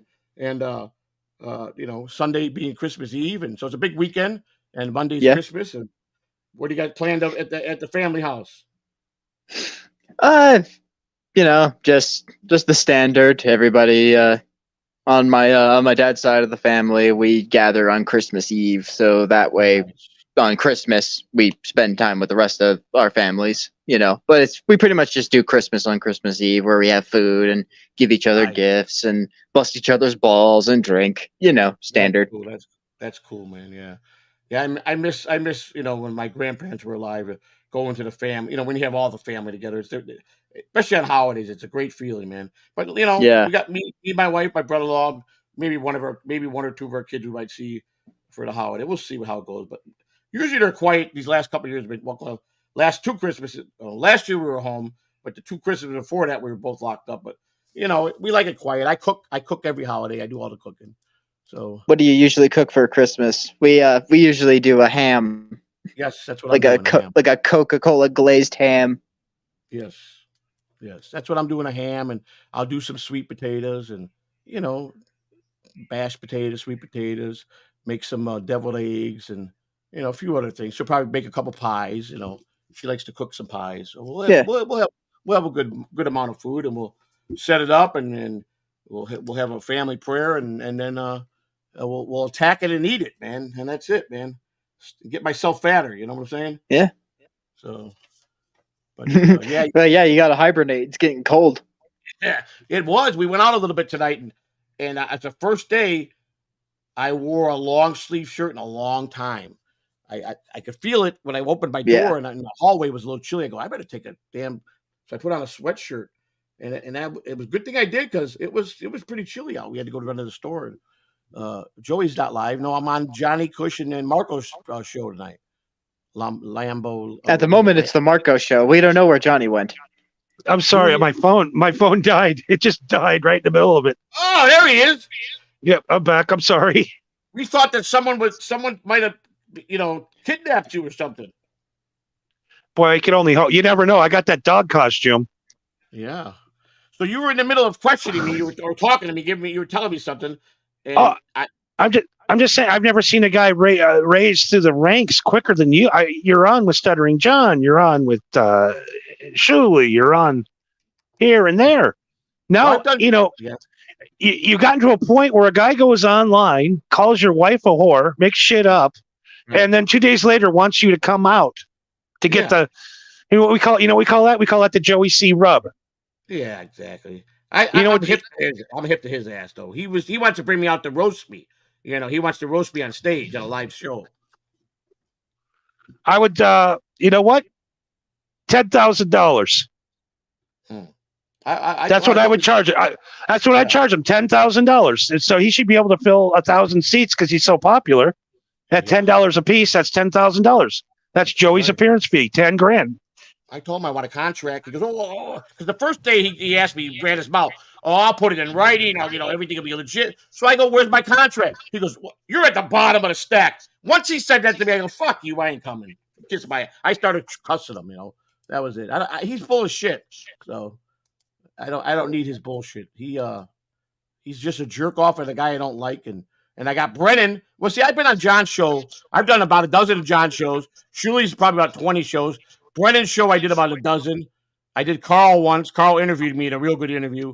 I've been on Tukey's. I was the only guest ever on the Tukey show, on the Puppet Show. He's never had a guest. I'm the only guest that's ever been on Tukey Soup. I've been on all. Joey's hot property. Yeah, they are. I mean, our show wasn't doing shit until you came on, and then you come on, we made 11 cents. Well, I've been It's pumping you up all over ridiculous. the place. I've been selling you to everybody, telling all my people, everybody I go on. I'm telling you, and then they go, "Who is this guy to you?" I go, "He's my brother." I'm telling you, he'll never show his face. My brother don't like that shit, but he's my brother. So they think you're really Johnny Cush Catalano. So you know, Hey, I've been called a lot worse. yeah. So I'm trying to get you guys right.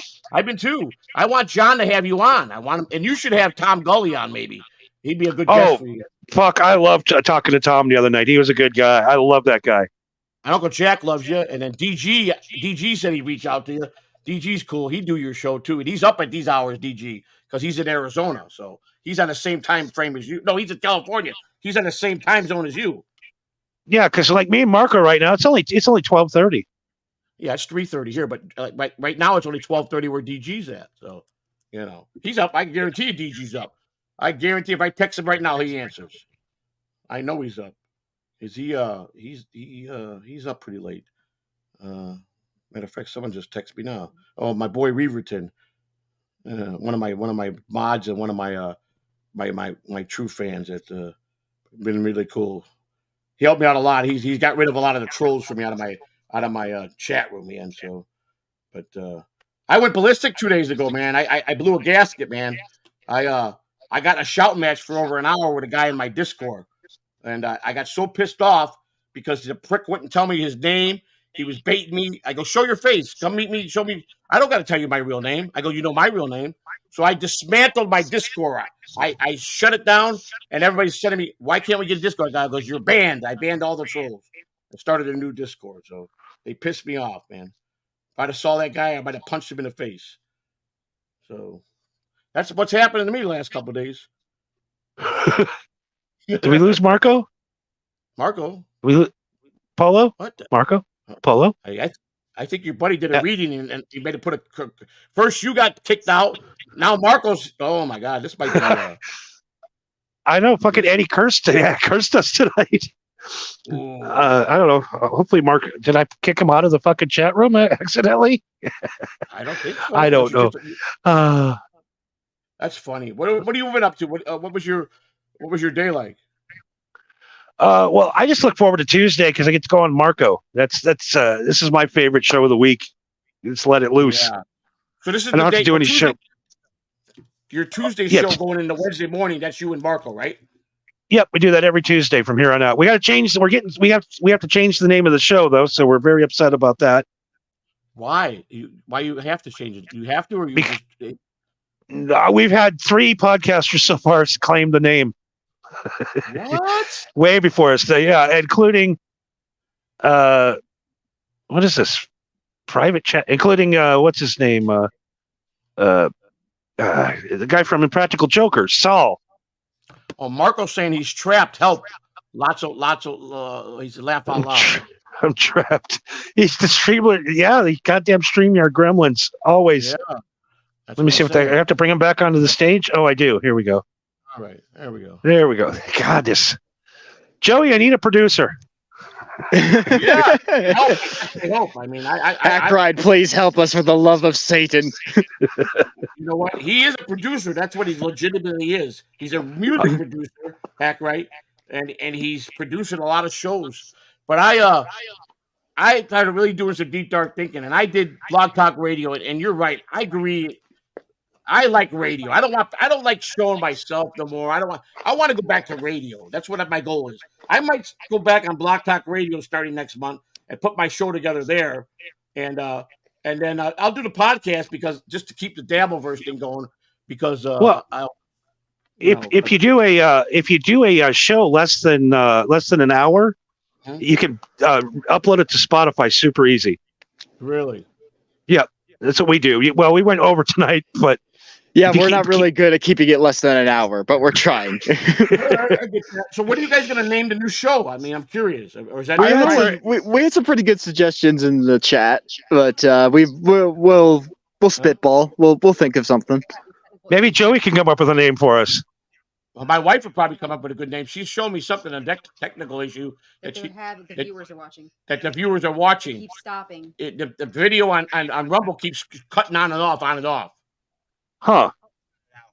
Now there it went. Now it's showing. Now it keeps cutting off. It keeps shutting off. I don't know what's wrong with Rumble. Could be a Sorry, Rumble guys. issue. I followed them and stuff. Yeah, I don't know. She said she's I following you. love you guys. She said she loves you guys. You guys are amazing. You guys Oh, well, are thank amazing. you. Love you too, Amazing. Christina. They are amazing. We're I'll come up with a name for them. you come up with it. He said maybe we could come up with a name. She probably could come up with a real good name. She's good at that stuff. So we'll work. Yeah, on and that. we already turned down 2 dorks, so we don't want that one. No, that's not good. No, 2 dorks. No. Besides, I'm a geek, not a dork. Get it right. Yeah. Yeah, what are you talking about? Fill a pizzazz. You want something with pizzazz and something that pop out at people. You know. Stand out. So Joey, Marco got his first female fan from the show. Nice. Where did she go? Here we go. Here she is. Wow. So that's your first fan. Yeah, she's into Marco, I got it. You got what? but Well, she's got a name for you. It's at the tip of her. Pimps and a joint. What? 2 pimps and a joint. 2 pimps and a joint. Can I call myself a pimp after wearing this outfit? Why not? She said that's just a start. You know, but That's a joke. she said that was a good name. But she's gonna try to come up with if you don't like that one. But that is a pretty good start. 2 pimps and a joint. I like that. Yeah, that's not bad. It's not bad. But yeah, I don't know about the if she costume, can, if she can just write down a list, that'd be Make a great. list. Yeah, she'll get a list together for you. Nobody can. I don't know, but it's got to be a issue with Rumble because Rumble I have problems with them sometimes too. Yeah, Rumble is not a they got a lot of bugs over at Rumble, so you got to work them out. Yeah, that's why we put this show on Facebook. This is our only Facebook show. Facebook. What the fuck am I talking about? YouTube. Twitter. This is our only you. It's always live on Twitter, and at Marijuana Happy is always the hub for our network. But yeah, this is our one YouTube show that we do a week. So it's 12:30. If you streamed another 25, 10, 50, 20 minutes, what's the rest of your night? What are you doing, brother? You go out or what do? You just hang out? Well, I go to sleep. Yeah, he goes to sleep because he has like a job. I don't know. I don't. But hopefully, if we get this Rumble channel fixed, maybe we could get the guy an hour off. Yeah, like I said before, I would love to do this more often than once a week, but I got to get paid. Yeah, I know you, but it's all. I don't know, man. I'm just trying to be. How do they say it? I'm just a squirrel trying to get a nut. That's all I am. That's what I am. No, Well put. I'm gonna. After I get done here, I'm gonna get in an Uber. I'm gonna jump down to Fremont Street. It's Christmas time. Women are Nice. sad. And it's gonna be a fun night for Johnny. You should cruise funerals. Funerals are really good for picking up my hair. The wedding crashers, the funeral crashers, That's right. the wedding crashers. That was cool. What's his name was a funeral crasher. He said it was good business. That was a great movie, wasn't it? Wedding Crashers, great movie. Oh, it's one of my favorites of all time. So who are the God, I aliens haven't on seen the that movie in so long. What is that? What's that? Is that what you guys really look like? Yeah, what's with the aliens? On the Yeah. planet? Yeah, I'm the orange faced guy, and he's the alien. Wow. Yeah. Well, I tell you what, you speak very well for having that kind of face. I can tell you that. Well, they teach us. They do. Okay, good. You They do teach us remember on the spaceship Roswell was in coming the in. 40s, right? Yeah. Yes. Yeah, we've had a lot of time to learn your language. Wow. I always thought I might be part alien. I have always said that we are all part alien. So, There's something different and special about Joey. And it might be alien. Yeah. Have you been probed? I don't know. I think I might have been taken one night to a spaceship, and they might have probed me. I don't know. Very possible. Did you feel a slight pinch in your rear end? Yeah, I did. I did actually. And I don't know. Who knows? I mean, I don't know. I'm just thing was like I was camping out in the mountains, and I just look up and I see this light that looked like a satellite, and it was going across the sky, and then it just bounced off of nothing like it was a game of Pong. It just boop. wow. Like, it didn't stop. It didn't do a curve. It just completely did like a perfect right angle or something, and just took off. Like, I don't know Wow. what the fuck that was. That's wild. Did you know the first 60 seconds of what you were just saying came over as an alien voice? I kid you not. I heard you as an alien voice the first 60 seconds. The aliens are coming for me. They heard I was speaking the truth. It was like really distorted, but it was like, I don't know, how could you say it? Like really ping, like it was pinging your voice. It was weird, man. It was weird. I blame my poor internet connection, probably. All right. Well, because Johnny lives out by Area 51, so Yes. a lot of weird shit happens out there. Don't ever get caught on that road late at night, because the military, I think they shoot first and ask questions last. Yeah, we don't fuck around with aliens. We have better things to do. So you have Hey, them there. Joey, do you happen to have a Ouija board at your house? No, I don't. I Okay. had one as a kid. I had one as a kid, but Did now you I haven't. ever take the glass piece off and put your penis through it? No. I wasn't a weird kid. You know, I was always forced to work. I didn't have a dad, and my mom was poor, so I had to go work at 9 years old. Started working mopping floors for $1 an hour at the pizzeria right down the road, and I started shining shoes when I was 10, 11 years old. I had my own route, and if I wanted things or clothes, or in my day we wore Converse All Stars, Chuck Taylor shoes. That was the biggest thing in the 70s growing up. So every time a new color came out, I wanted a new pair. So they were pretty expensive back then. So I had to bust my ass for everything I had, man. That was, yeah. So I didn't have much of a kid life, Became a man like at 9 years old. So Well, it shows. yeah. So It shows you Yeah, don't take any well, shit from nobody. Yeah. Well, there was also a point in this country where kids just had to work, whether they wanted to or not. that's right. That's right. My granddad was one of those kids where Yeah. his dad died at a work accident, and he was only 10. Yeah. Somebody had to make the bills. It was different in my era, man. In the 70s, growing up, most kids had to work. If you weren't from a wealthy family, you had to work. Every parent made their kids work and earn their own money. Even I gotta say, I went to high school with a lot of rich Jewish kids, and parents made them make their own way and earn their own money to teach them about money, And Mhm. but of course, when they became out of college, if their family owned company businesses, they became CEOs. But they always were taught at a young age how to save the dollar and make the money working by doing any type of work. So yeah, I had a good work ethic growing up. So that's one thing I'm glad I had. So Yeah. Ruth said you did too. Yep, that's how it was, man. Today's kids, forget about it. You can't get them to work. What are you talking about? Work? What's that? They don't want to Now they just sell pictures of their vaginas online. They sell their feet online. You get an OnlyFans page and sell your feet. Well, I mean, wouldn't you? I mean, I guess. I mean, if they're buying it, I mean, it's weird. It's just what today's Yeah. society is weird, man. It's weird, man.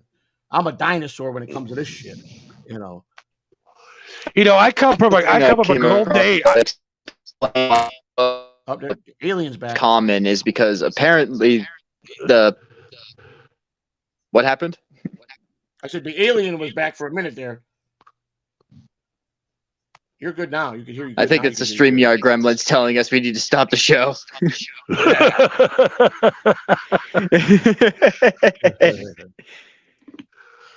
That's great.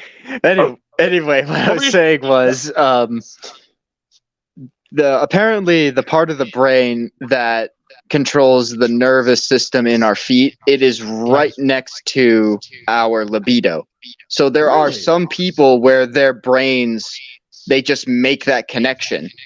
Wow. That's interesting. Yeah, I've made women orgasm by touching that part right underneath the ball of the foot. right there, right Right. underneath it, right there, that spot.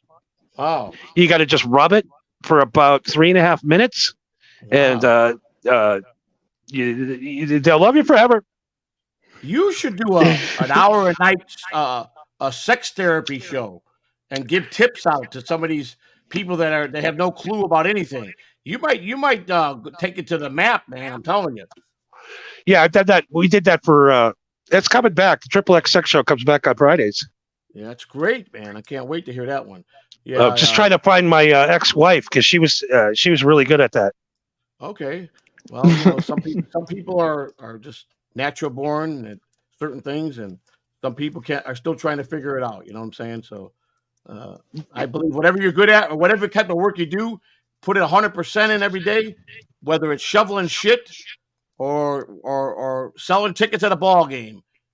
Just do everything. Every time you work, just put it 100% and do the best job you can. That's how what I do. think. My That's right. job is pleasuring women. There you go. I I like it. Hey, don't be mistaken. That is a job. I tell you what, it's harder than an 8-hour shift pulling 2 chicks in and out of your apartment in one day. I'm going to give you a name, Johnny. Remember this name. Steve Kaplan. Steve Kaplan. That sounds familiar. He owns the agency in Las Vegas for the last 30 years. He's the guy that provides the entertainment of the people that impersonate Elvis Presley, Marilyn Monroe. All the impersonated shows come from his agency. Oh, okay. Yeah. Okay. That's where I've heard the name. Okay. Yeah, Imperial Palace still there? I'm not sure actually. They were on the strip next to what's Benny Siegel's spot? What was his joint? The Flamingo. Flamingo. Yeah. No, that's long. I think that's long gone. Really? They finally got Yeah. that was the first casino ever in Las Vegas. Yeah, that and I used to love going to Binion's back in the day. Is Binion's gone? I think it's a Harrah's now. That was at Fremont, wasn't it? Yeah. Yeah. Well, you like Fremont. I used to go down to Fremont. That's more of the locals go down to the Fremont where all the tourists are on the strip, you know. Well, no, it's just the more down to earth chicks hang out on Fremont Street, Yeah. not the ones that are wearing the heels and Right. you gotta buy them $1,000 lobster just to take them out on a date. Exactly. You take the vet down there a lot, or are you going to be cruising the vet?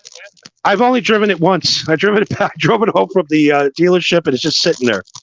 Wow, man. That's you need to get out. Did you think it was a convertible? Yeah, I keep looking at it. I'm like, it's like I'm a douchebag driving around in a car like this. I don't feel right. Yeah, come on. Make that work. You got to make that car work for you, brother. Yeah, well, maybe if I could get that pay up from 11 cents, I can afford to put the gas in it. Well, you know I'm in your corner. I'm in your guys' corner to help you any way I can. So. No, I'm just fucking around, Joey. Right. I'm not. We do not care about money here because we're poor. We're used to it. Yeah. I'd rather be poor and happy than to be rich and miserable. I'll tell you that. Yeah. That's a fact. And also, if you're doing this for money, then it's a job. Then it's not fun. Right. And can you really make any really big money in this? I don't know. They say you can, I guess, but I don't know. I don't know. It definitely depends on the dedication of your following, I guess. Well, Brennan, since he's been alerted about it, we all know about his treehouse. I think his money went up because he don't like talking about his treehouse. He don't like it, But I do ask everybody that comes to my show now, do you have any tree houses? I tell everybody. I asked John today, do you like tree houses? Did he have any idea what you were talking about? No. But I asked Vince the lawyer, because Vince the lawyer, I asked High Pitch Eric. First of all, I asked Vince, Vince, are you bisexual? No, I'm not. And High Pitch goes, oh, fuck you, Vince. You're bisexual. I've seen you with guys before. My voice is hoarse. I could really do a good High Pitch Eric when it's not hoarse. But, yeah, Eric, we'll see. I'm going to give him a call tomorrow and see if he still feels the same way like he did when we podcast and see if he don't call the police on me, when I text him tomorrow, Yeah, See. if he's serious, I would love to hear a Joey C and High Pitch podcast. That'd be awesome. He said it today. Me and Joey C will do a podcast. I'd love to do a podcast with him. That would be, I want to get him and Cabby on together. That would be a great show. Oh man, that would. That would be a great show. Cabby and I also wanted to get John's friend on, Hitman Dan, his best friend, who is I guess John has sicked him on people before, and I think he paid Shuli a visit in New York with High Pitch at a bar one day, and he walked in and told him in a pleasant way. This is what Dan was saying today, or John was telling a story, or High Pitch was, that Dan walked in with a cane and went up to Shuli and said, "Listen, stop talking about stuttering John's mom and stop calling her at 3:00 in the morning. You get my meaning?" And he turned around and walked out. And then the bouncers came over to Shuli and said, "Was those guys' body?" And they said they were threatening me. So they went back out and got Dan and told him, "Come on in." He said, "For what?" And High Pitch was telling the story. "I was ready to kick his ass. I'd have kicked your ass." It was great. You guys got to see today. I hope John puts it back up because it was on the money, man. It was like a dream come true doing that show today, man. So I was blessed. Yeah, Then I got Shuli call me. Go ahead. Shuli's called me during the show, and he's like, it was great. The whole format. Hey, could you ask them this? Because I'm in the back green room, and John kept saying Shuli wasn't in the green room because Vince asked permission to send Shuli to. Well, he hates Shuli, so John, I swear to God, Shuli's not back there. Shuli videotaped it to show everybody that John was lying, and John goes, "I swear on my life, Shuli's not in the back." And then Shuli pops out on his live show the video of him sitting in John's green room. Tomorrow's going to be an interesting day because John's going to have to answer to this now. And John swore to everybody, including, he goes, "Joey, I swear on my life, he's not back there." I believe John. I said, "I believe you, John." But it turned out Shuli was a little smarter, and he videotaped himself sitting there.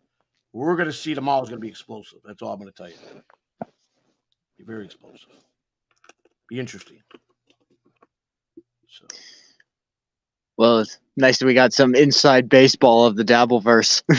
Yeah, I always can keep you up to par on that because, like my dumb ass, I sit there and I get I watch all the shows and I just try to get information because I gotta have a form of attack. Me and Johnny are kind of have the same dilemma where all of our YouTube shit is just dabbler stuff. Yeah. Like no matter what we do, it's always in the suggested video. Yeah. Thank you. We appreciate it. It's we're trying to do something different, little interesting, little what the fuck ever. No, but Johnny is right. When he was talking the other day or yesterday, our shows. You guys have a different format. You talk about great things. I mean, it's just everybody that dabble for certain people. They fixate on the same person every day, and it does get old. You know what I'm saying? It just move on. Let's find some new material. And a lot of them are just stuck. So be interesting. But that's kind of what I want to do with the show. Is that if someone's listening, they can at least walk away and maybe learn something or hear a different opinion or just maybe just laugh. That's right. But Johnny's still with us, or did he lose his phone again? Did we lose Johnny again? I think so. There, Johnny? Oh boy. Well, we got the chat room. I can't wait to hear how this unfolds. Will Joey C be willing to twirl a knife while taking questions about twirl a knife? Yeah, I mean, I don't think I can. Haha, I bet Joey could do it more than 5 minutes. I don't know. You could practice with a butter knife. Ruth said John lied to you. Yeah, well, he lied to all of us, I guess, Ruth. I mean, he said he wasn't back there, and Shuli showed the video. Just to play devil's advocate, I wouldn't say that John necessarily lied. He possibly forgot. Right. To me, I said it, John. I believed it when he told me no. But they're saying that that he did, and I got to believe what John says until I actually see the whole video. If there is one, allegedly, then you can make your own determination. I don't know. It's just crazy. It's like I've never seen anything like the Dabbleverse. It's a bunch of grown men that really act like a lot of little girls, and it blows me away, man. You got me, the old man, blowing up on people for trolling me. You got one guy talking about Stuttering John for 2 years. You got John blowing up and at the dumbest things in the world, or trying to have to prove something every day. You got the guy that MLC, who's the most well, how can I say it, the most unhappiest man in the Dabbleverse. He's angry with everybody. You got Melton, who does a podcast where he lies about everybody. It's like a fucking soap opera, Marco. It's a soap opera, you know. Hello, am I the only one here? Hello, wow, that's great. Both hosts left, and I'm the only one here. Okay, wow, this is funny. The Gremlins. Well, everybody, today's it's partly cloudy out in Tampa, Florida. High about 55 degrees. Tomorrow we're looking at about a 70-degree sunshine day. Participation at about 20, and the winds at 8 miles to the east. And on Thursday, the lows will be in 55, and the high for Thursday afternoon. By noon, it'll be 75 degrees and sunny in Tampa, Florida. On the West Coast, we're waiting on Johnny Cush. Johnny Cush is the StreamYard Gremlins have taken him out, and Marco is now missing, and I have been left with the show. So everybody, please stand by, and we'll be taking your questions in the chat room. Then reckon themselves. They reckon themselves, the guys from Clerks, I believe. Randall and I'm not sure who you're talking about, Ross. They reckoned themselves, the guys from Clerks. I'm not sure what you're talking about. I'm lost here, Ross. You got me. It's something I'm not knowing about here. Randall and what's his name? Who's Randall and what's his name? And Ross is a regular viewer of the Catalan TV. He's always with. So is we got a couple of them. We got Ruth. We got Ross here. They watch Kai and Friends in the morning and Mr. Big Shot. And they stumble onto Joey C when he's live. Bro, I'm Joey C. Welcome to Johnny Cush and Marco V show. Marco V and Johnny Cush will be back with us in a few minutes. Technical difficulty on the West Coast, and Marco is somewhere in the Northwest, I believe, having some issues with his internet. These things happen. StreamYard sucks. Rumble seemed to be having some technical difficulties tonight. But as far as me, I'm the guy that has difficulty streaming every show. I've either got volume problems or mic problems or something. So I don't know. I don't know what's going on. I think one thing I could say to be safe is the internet companies are full of shit. They rob you. They take your money. They promise you this and that, and they never give you nothing. I'm supposed to be getting 1,000 megabytes per minute for download speed, and I get 300, 400, 500, and I'm paying for 1,000. Is that fair to me? Every day I don't even hit 1,000, but I paid. They charge me. It's crazy. So we'll never know. Joey C's future, we don't know yet. Kai and Friends is on 7:30 a.m. tomorrow on Catalano TV. It'll be Kai and Friends, starring with Mr. Big Shot as his co-host. But starting in January, probably January 5th, I'm either going to be back on Blog Talk Radio with a radio morning show, or I'm going to do a morning show here. And I'll still keep my show at the nighttime at the Dabbleverse, but I am going to branch out and go back to Blog Talk Radio, put together a radio show, and try to get an AM radio station to hire me on for a show. I've had my thrill and fun to the Dabbleverse. It's not that I can't handle it. It's just wearing me out as far as it's the same thing being trolled every day, the same things being done, and I'm getting bored. I'm bored. And I got a lot to talk about. I think on the Blog Talk Radio, I'll go back to the old format. I'll bring in people that I'm interviewing, like former Major League Baseball players, and we'll see. As I've gotten branched out now through the Dabbleverse, I got to meet some people. I'll have some other guests through the Dabbleverse, and so I probably fans will be able to call in on the radio show. So we'll be able to have any fan to call in on the Blog Talk Radio show, because I will put out the number, which is good for now. But now that I got a fan base, I can interact with the fans on live radio. How would you guys like that? That would be pretty cool, huh? And I could be more relaxed. I got to show myself. I got to worry about my hair being perfect, or it's a lot more relaxed when you're behind a mic and it's all radio, So that's what I think my plans are. So look forward to that. I'll let everybody know when I go live on Blog Talk Radio. That's going to be probably 100% for sure. I'm going to do that. And I'll probably just keep my Dabbleverse show. Of course, Mrs. C and Mr. Big Shot will do their Friday night show, which will be the Alpha Shot Lounge. And then DG and I don't know how many shows a week we're going to be doing, maybe one for sure. And then I'll do 3 nights a week. I'll do the Thursday show at 6 o'clock, and then 2 9:30 p.m.s with Alpha Shotline going off 10:45 p.m. And that's pretty much for Catalan TV. I'll probably still be guest on other shows. I might limit that. I'm definitely going to keep doing Stuttering John, and I'll do Shuli's. But I don't know about too many other shows I'll be doing. I'm just going to limit myself to those two because it takes a lot of my time up because then I got to do a lot of work and research. And I got a lovely wife here that I want to spend more time with, and I don't want to take away from that. So I don't know. Is someone back here? Is Johnny and Marco back in the studio? Hello, Joe. Can you bring me back in? I can't do that. I'm just a guest. I don't have that ability to bring you back in. If you can hear, Marco, I don't have that ability. Only Johnny and you should. It depends if he gave you a key to StreamYard, you should be able to put yourself in. I'm just a guest that's invited. I can't bring you back in, buddy. Oh, this is great. I have hijacked their show.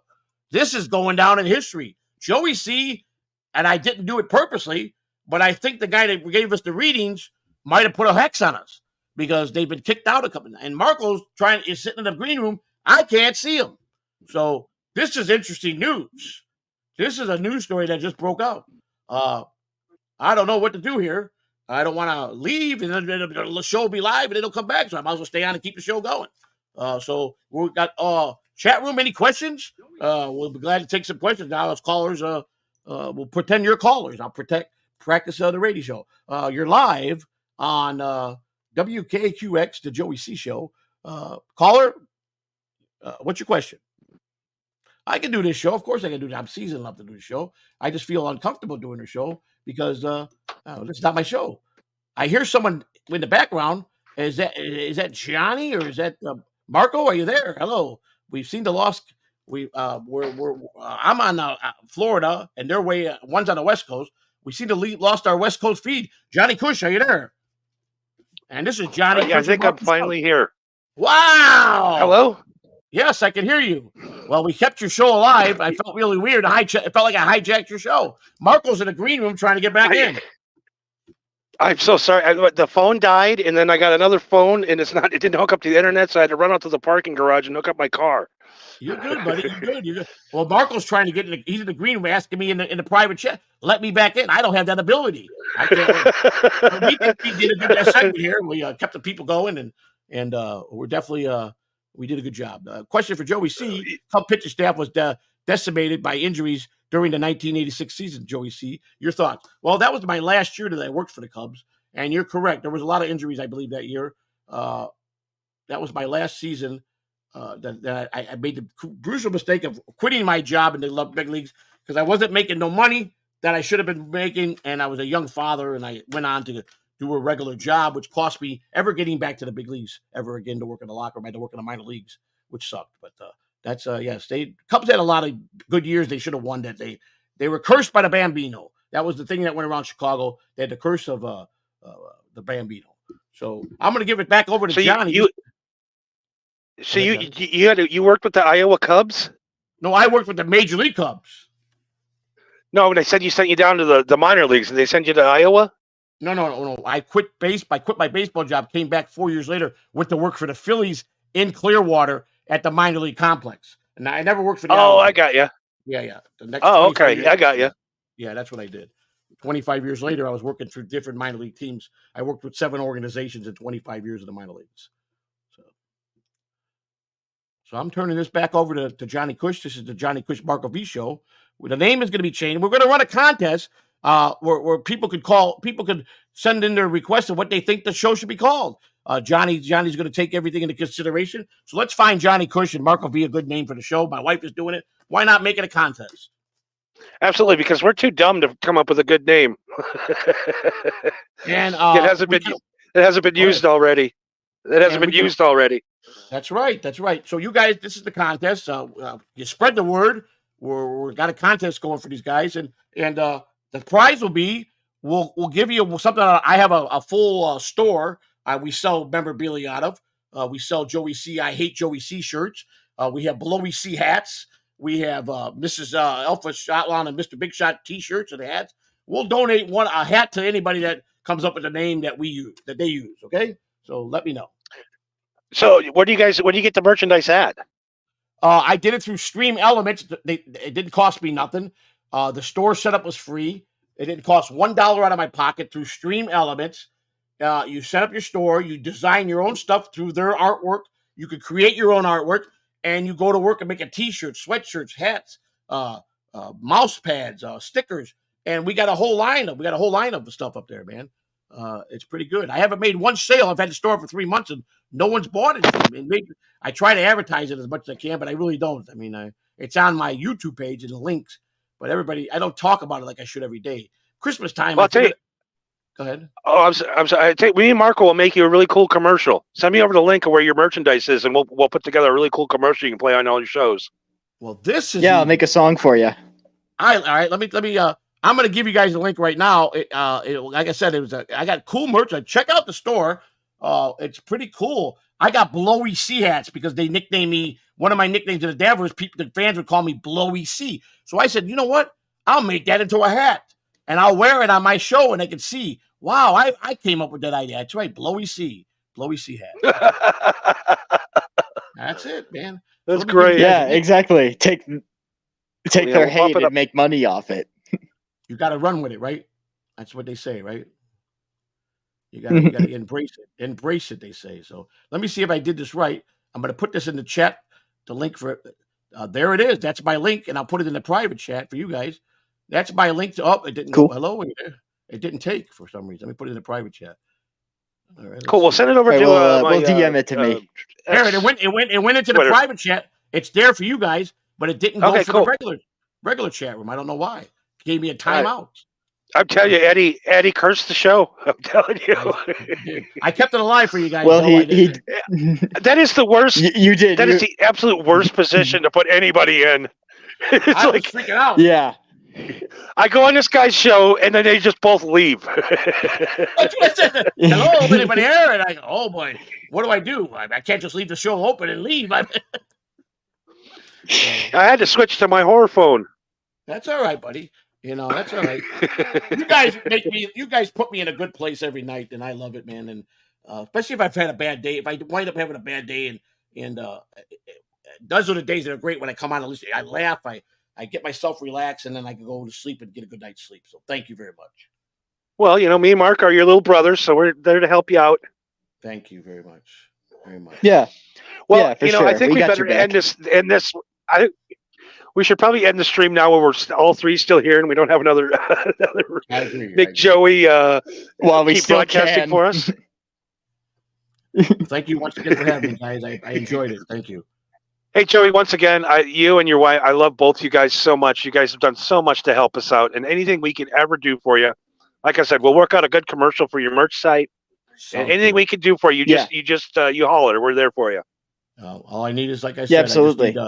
I just need good people that are true friends, and that's all I ask for, man. A good friendship out of this. That's it. And thank you for lending your time tonight, man. That means a lot to us. Really, we got it. When you said you wanted to come on, we get super excited because you're one of our favorite podcasters. So, thank you so much.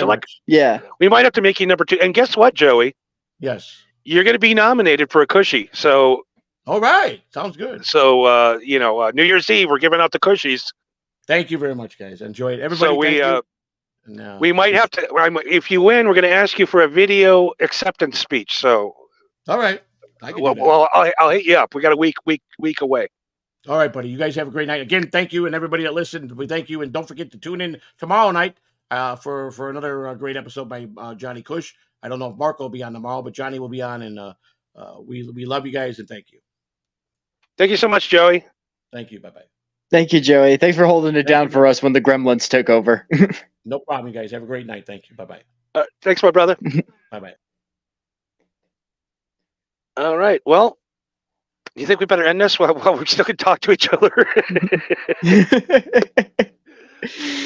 Eddie did say that smoking summons spirits. So maybe we just agitated them enough by talking about the planchette too much.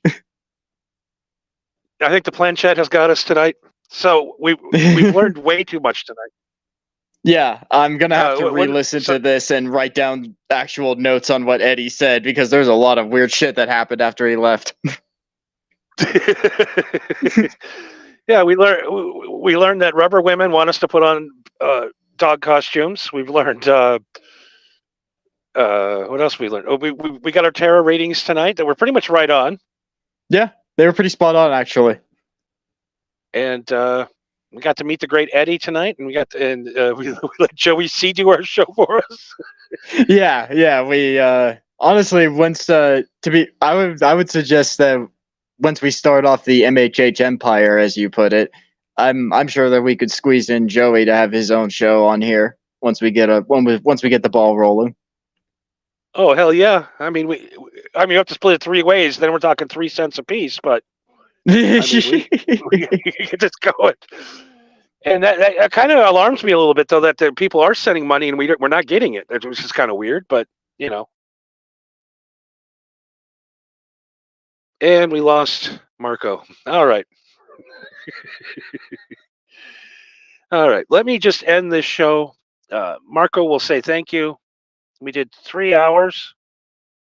Thank you to the great Joey C for coming on. I want to thank everybody for hanging out in the chat room. Ruth, Ross's dogs, Broken Spirit, Hack Ride, BBB. Who else was on it? It was super cool tonight. Had a bunch of people in. And that's it for 2 Stoned. The last 2 Stoned. Private chatting here. Oh, that's just Joe. Okay, that's Joey's link. I need to save that.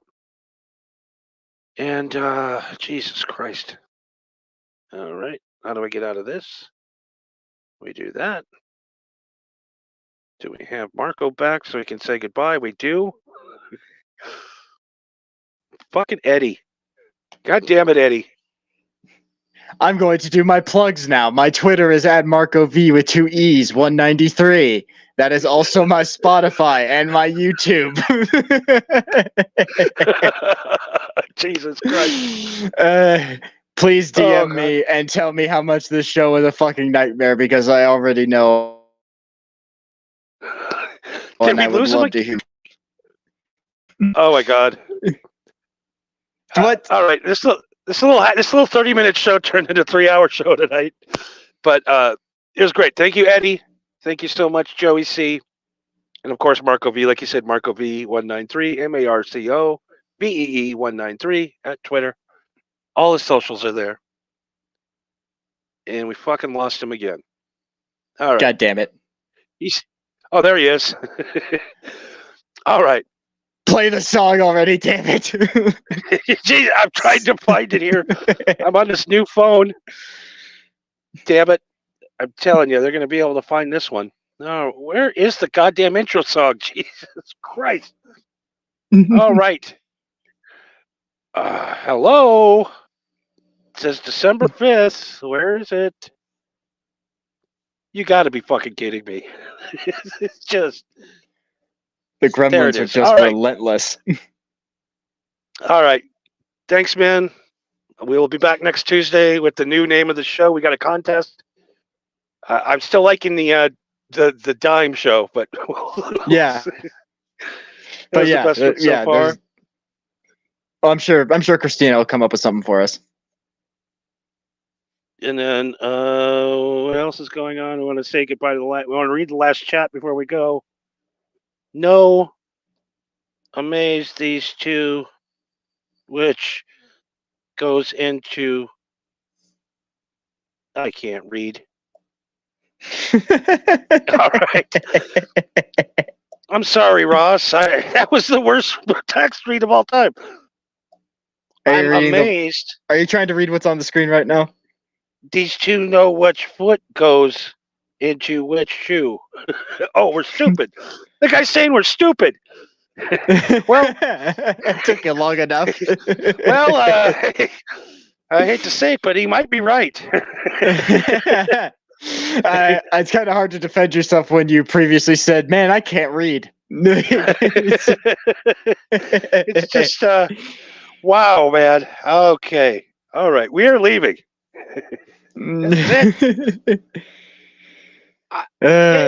How could one of our best shows? It was going so well, and it went so bad at the end. We tested our luck. You must really love us to be listening this far into the podcast anyways. All right, here we go. I found the song. All right. Next Tuesday. Good night. Good night, everybody. We'll catch you next week. Merry Christmas, Merry Festivus, and all that shit.